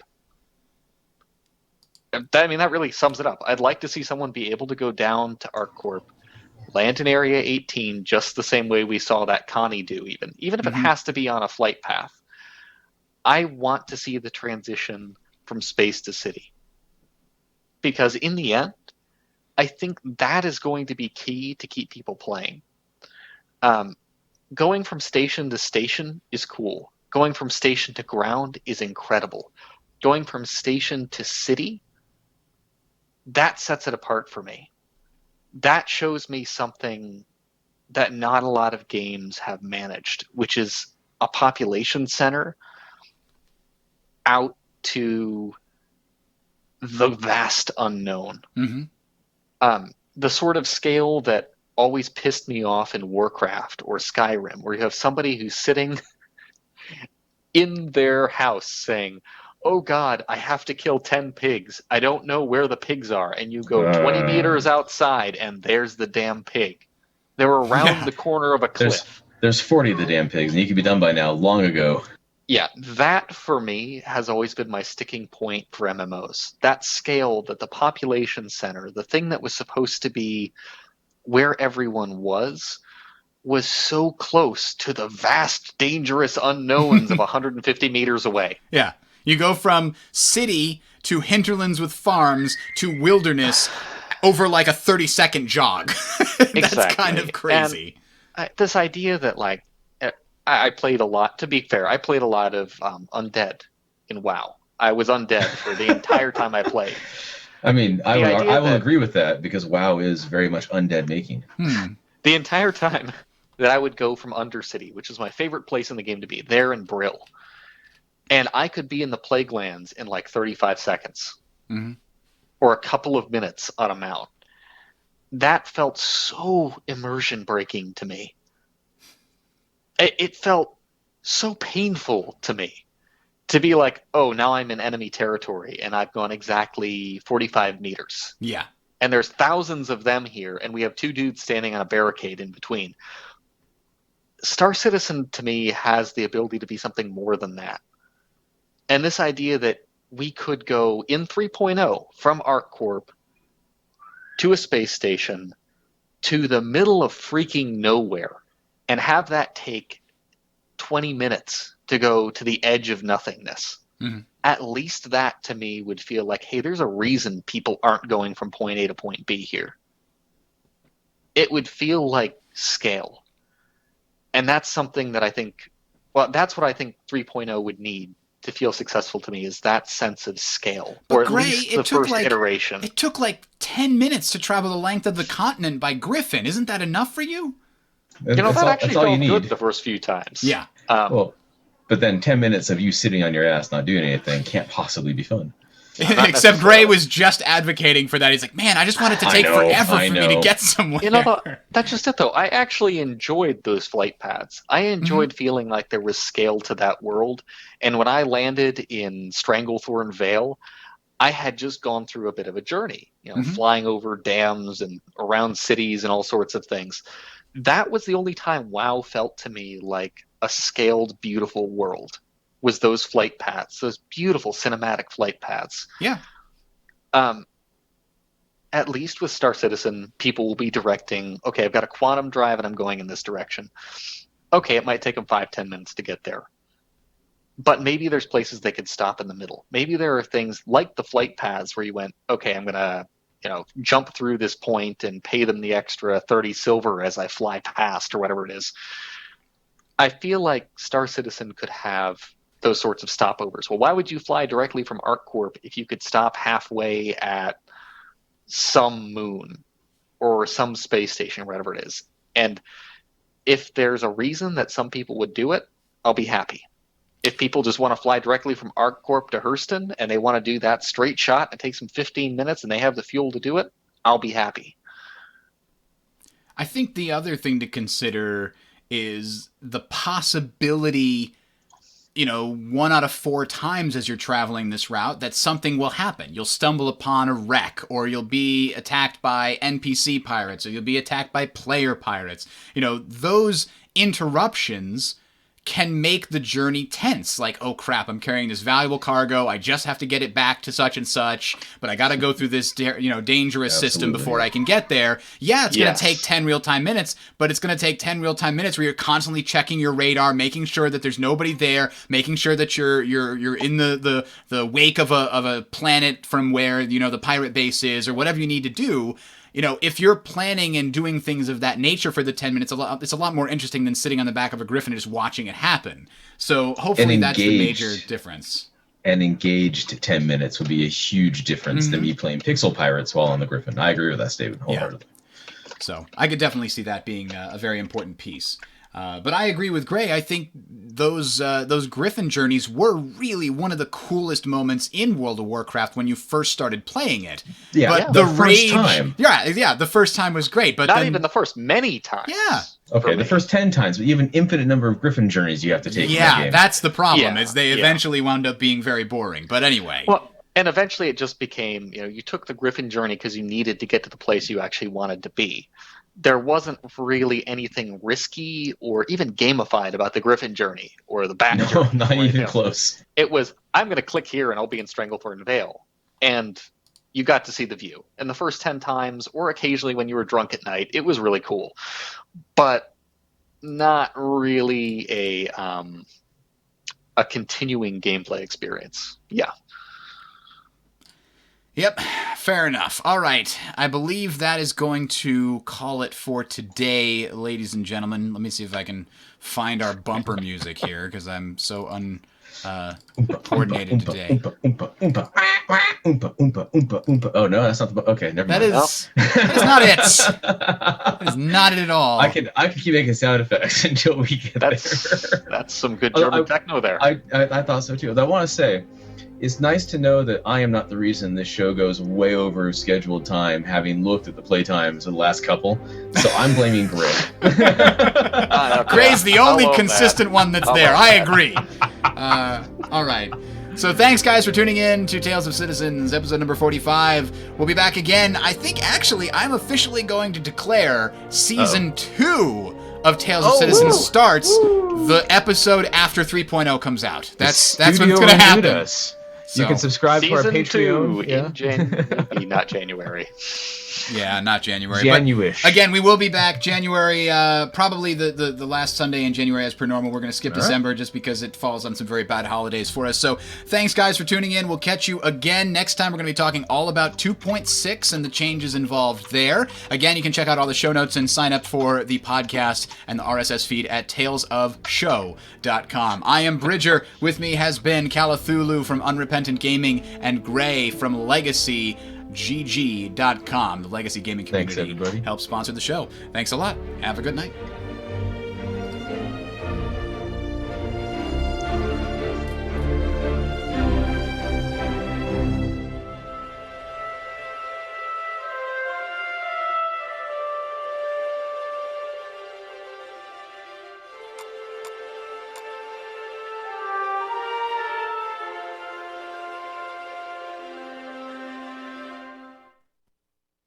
Okay, no, I'm down for that. Catch it in post. I'm looking for something we'll actually have here. post. I need to... where is it? There! Here it is, for you guys. Uh-oh. Oh, no. Congratulations! We went the entire show without mentioning No Man's Sky update. Yes! We did it! So I want to point out, I had no idea there was an update, so hooray us. There isn't yet. Well, yeah, okay. There was a video showing what's coming in the update, but we could have got lost in that meandering path. There is not. There is a video showing what they intend to use as the baseline. Oh, perfect. Oh, really? That wasn't... I thought they were showing... a framework for a game there. Wait a minute. You're saying that about... video isn't... that update's not coming out, like, this week? They're not showing a video of the update? They were saying, last I saw, was No Man's Sky latest update was supposed to be the baseline for the what is it, the Foundation update, right? Version 1.1. Yeah. But there was a video that came out like today. The No Man's Sky update is live. There's a whole website. Yes, it's live. And the video that came out today, this is the one I'm referring to. So you guys didn't see this, but this came out today. Yeah, they're talking about having a normal mode, a creative mode, and a survival mode. That's out. That is available. Yeah. Oh, really? Okay. Yes, according to what I just saw on the website there. This came out, and it's available now. And, you know, a lot of people are saying, this is what should have been in the game to begin with. It's got a base building and things like that. You have to start with a base, don't you? They're saying you have to start by finding an uninhabited base, then you can tack You can onto expand it. Yeah, it's something that's what I heard in the video when they were talking about it. It does look like it would add some more interesting things to it, but I think the thing that it was missing was not base building. Like, that's the problem here. It wasn't missing more crafting. It had plenty of crafting. What it was missing was things to find while exploring. That's what I wanted to see in the update. That's what made me be interested again. Now you can find yet more phallic trees. Yeah. Or no, they made a point in this of saying, now we even include planets that have no vegetation or animals on them. Even less interesting. I can finally get the planet the way I like my women. Game yet? Yeah, freighters are also things that they showed off in this video. That will come when you call. To log back in. So I mean, don't say that. It does look pretty cool. Don't reward them. I'm not gonna say it doesn't look cool. I can't get my money back, so I might as well play it. You know, with that attitude, you will never have pointless embargoes of shit. No, I won't. I just don't think it's enough yet. And the other thing is that the 90% of the things that, well, okay, not 90, but at least half of the things that bugged me were the choices as far as the UI and controls went. That the frickin' you had to hold down the button to interact with everything drove me crazy. You just don't need to do that. It was so meaningless to have that be a thing. It's an easy bot to make if you hold down the button to do everything. It's the delay that's the problem, not the fact that I can't hold down a button. My fingers work, Callie. Wait, he just handled a coprolith? Isn't that fossilized poop? Maybe. Yeah. And I mean, look, this kind of building, system does seem kind of cool. It's cool the way that they did it. Yeah, it's a great video. I mean, they had a great video when they got you to buy the thing, too. Exactly. Yeah. But I can't help but feeling there's still nothing in here indicated that they still gave you any kind of thing to find outside of more crafting materials on the planets. Like, you never find a cool story like we saw in the V2 of the planets for Star Citizen. It was never like, hey, look, we found this crashed ship. I wonder if there's a story here. And then you go and fight something. Like, there's nothing that is an engaging experience as far as exploration goes. All it is crafting and potentially survival now, which, people have, that's their jam, whatever. Minecraft is nothing but crafting and survival, so that can be cool. But for a game that's promised exploration first and foremost, you gotta have something to find. You can explore our robust crafting engine.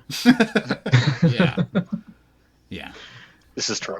Well, I appreciate that you have made me aware of this. And even as you say that, I now have someone who shall remain nameless popping up No Man's Sky on my Steam friends I list am. here. I actually, that was the entire time it took to download and start this game. Which tells you a lot. No, it tells you that he has freaking fiber at his house, damn it. Oh, that's fair. That's fair. He is urban. Okay, so it says that there is a normal mode. I'm looking at this thing now. Yeah. Oh, boy. So it's saying that there's a normal mode that is, quote, a chill exploration experience. And it says, the quote, normal is the gameplay same style. It is the with original regular 1.0. difficulty, standard technology, and building costs. Mm-hmm. Interesting. So that's what the same experience that people had in 1.0, but now it has base building, I guess. Yes. So you can continue from your previous save with that, apparently. That is my understanding. And then they have the survival mode, which they describe as, quote, survive with limited resources, increased hazards, and stronger, more aggressive enemies. So that is hard mode. Yeah. With no actual required anything with it. It doesn't sound like it's even like one death and you're done. It just sounds like you're done. You're continued there. Yeah. It isn't one death and you're done. It's just the same game. Yeah. Yeah. And then but with more enemies. creative, quote, indulge your creativity and construction skills with unlimited health and resources and zero building costs. achievements will not unlock in creative mode. Okay. I'm tempted to open creative just to see what's there. Yeah. Oh yeah, that would be the point of creative mode, to see what's there, and then you could do it in survival or whatever. One of the Or even see things if it's... One of the things they did mention in the video as part of the update, because I see people in chat talking about No Man's Sky was Inventory Management Simulator 2016. That was one of the UI problems that I had with it. Is it was incredibly frustrating to stop every 10 seconds and figure out which of the things in my inventory is least valuable so I can throw it away. Oh, yes. So one of the things they're doing to deal with that is that your base is something you can always teleport back to from any like space station in the game, and you can bring stuff and teleport stuff back to your base where you'll have presumably more storage, and then you can go back to where you were and continue roaming. So That's the only thing that makes your base... They expanded on Inventory Management Simulator is what it sounds like. Yeah, expanded Sounds like inventory it. management. Now, they said they have a freighter. What I'm curious is, how do you get a freighter? You call it, like in the video, it seems so weird. Like you No, can, I no, guess, no, no, no. you buy the freighter originally after you get enough money of some kind. How do you I don't buy know. it? Where do you buy it? I don't That's what I'm know. wondering. Like, I don't know. Space or maybe Robert Space Industries has a sale in their universe. I don't know. But yeah, that's what the whole teleportation thing. Kind of cuts down on the whole scale of the universe problem. Like, that's the problem that we were talking about. Like, you can't have base building if you're encouraged to leave planets and find new ones all the time. But so in order to get past that problem, they add the new problem, which is, you can just teleport back to your base whenever you're close to a space station, which means space doesn't feel nearly as big anymore. So yeah, that's a tough problem to solve. It was a good try, and they're making an effort, Gray, to make your $50 worthwhile. I'm surprised this At came least they're out. doing I that. honestly thought we'd just, based on the complete radio silence from them, except for like those few like day one quotes of "Wow, this is awesome! You guys are amazing!" Like that's the last communications we had from Hello Games, as far as I know. And now we suddenly get an update out of nowhere. I really expected to see nothing from them and just have it be a like they just shut their doors, game over. Well, I mean, they're making the effort. They So want to good stay on in them. business. Yeah, good on They them think for they- actually yeah. putting it out. I'm kind of surprised, but yeah. Can you see other people's bases? No. Multiplayer is confirmed not in the game. Period. there will be no base sharing. Sure. You know, it's the same sort of thing, though. Oh, hey, look at this. I am on Weather Sweltering. That's great. That's just what I wanted. Well, I mean, Well, it could have been you picked the planet. sweltering. It's your fault. Could have been ice planet. It could have been a jungle planet. Think of the infinite possibility. Could have been a jungle planet with the Could have blue been sky, all or five a of those jungle options. planet with a yellow sky, or And a two jungle different planet kinds of with phallic a, mushroom. right, with a turquoise sky, right? And not a single space worm. Star Citizen still has the only space worm. That it does, other than Dune. Yeah. Well, yes. All right. So, yep, they start you off in a ship in creative mode, so you don't have to do any repairing. No, don't initiate landing sequence, you piece of crap. That's a glowing review. I don't even know what the inventory button is on this thing anymore. Uh-oh. Tab, there we go. Welcome to Looks Tales like- of Gray Figures Out the UI. Yeah, no, Yeah. do not initiate the landing sequence. Don't do that. It's too late. You've gone down a path. You can't get out of it now. There we go. There we go. Okay, so I'm out there now. Oh, God. What is this insanity? Rocks everywhere. This is not my favorite thing. Okay, let's see if I can go find a freighter and buy it. This is my only goal here, guys. I'm going to see if I can, live on air here, buy a freighter. You want me to look up something on a wiki? Nope. I'm going to fly into it, and if that doesn't work, I will be very cross. How to acquire a freighter in No Man's Sky. Oh, now you're looking it up. And after Gray does this, I would very much like to go have dinner. Fair. Okay, I don't know have what? any answers. Oh, I need to know. Maybe you can craft a freighter. I cannot buy the freighter by flying up to it. So, Well, Uh-oh. apparently you can attack it. Maybe you have to I think I take it could over. fly into this one. This one appears to have a door. I did see in the video they flew into a blue area that turned into a hangar, but that was when it was Yeah, friendly to yeah. them. No, that is a door. That is a hangar. It's letting me in. I am in O1. And now we'll talk to the captain and demand they give it to me. No, but he's just gonna go mug blug wug bum bum, and then you're gonna go second Blub, blub, blub, blub, I'm You're buying dead. this. vert. Okay, so I'm on the freighter. I'm running up the stairs because stairs. This feels, I have to say, better than it did before. I feel like I'm actually in something large, foreign, and creepy. What's the... Oh, no, this is another door. I got flags in here. Do they really call them Oh. money units in No Man's Sky? I found the captain. Come here, captain. We're in a chat. Apparently, We're gonna have yes, words. is what I'm hearing. Oh, he yelled at me. That's great. Okay, let's have a chat. Interact.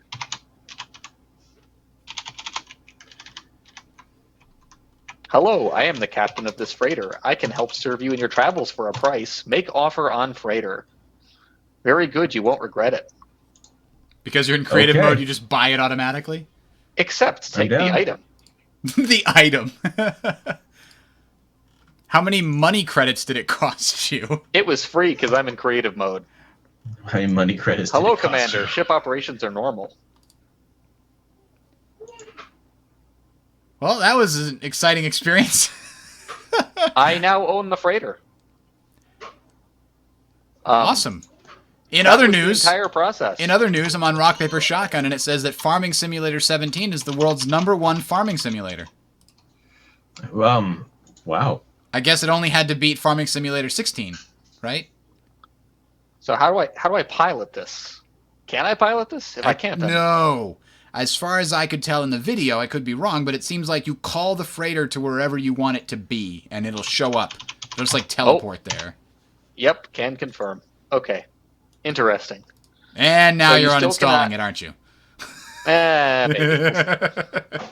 All right. Anyway, this is All right. this is growing tiresome probably for the few people that are This- still listening. This has been Gray Purchases a Freighter, and it's awful. Have a good one, guys. We'll see you in a couple months. Thanks, guys.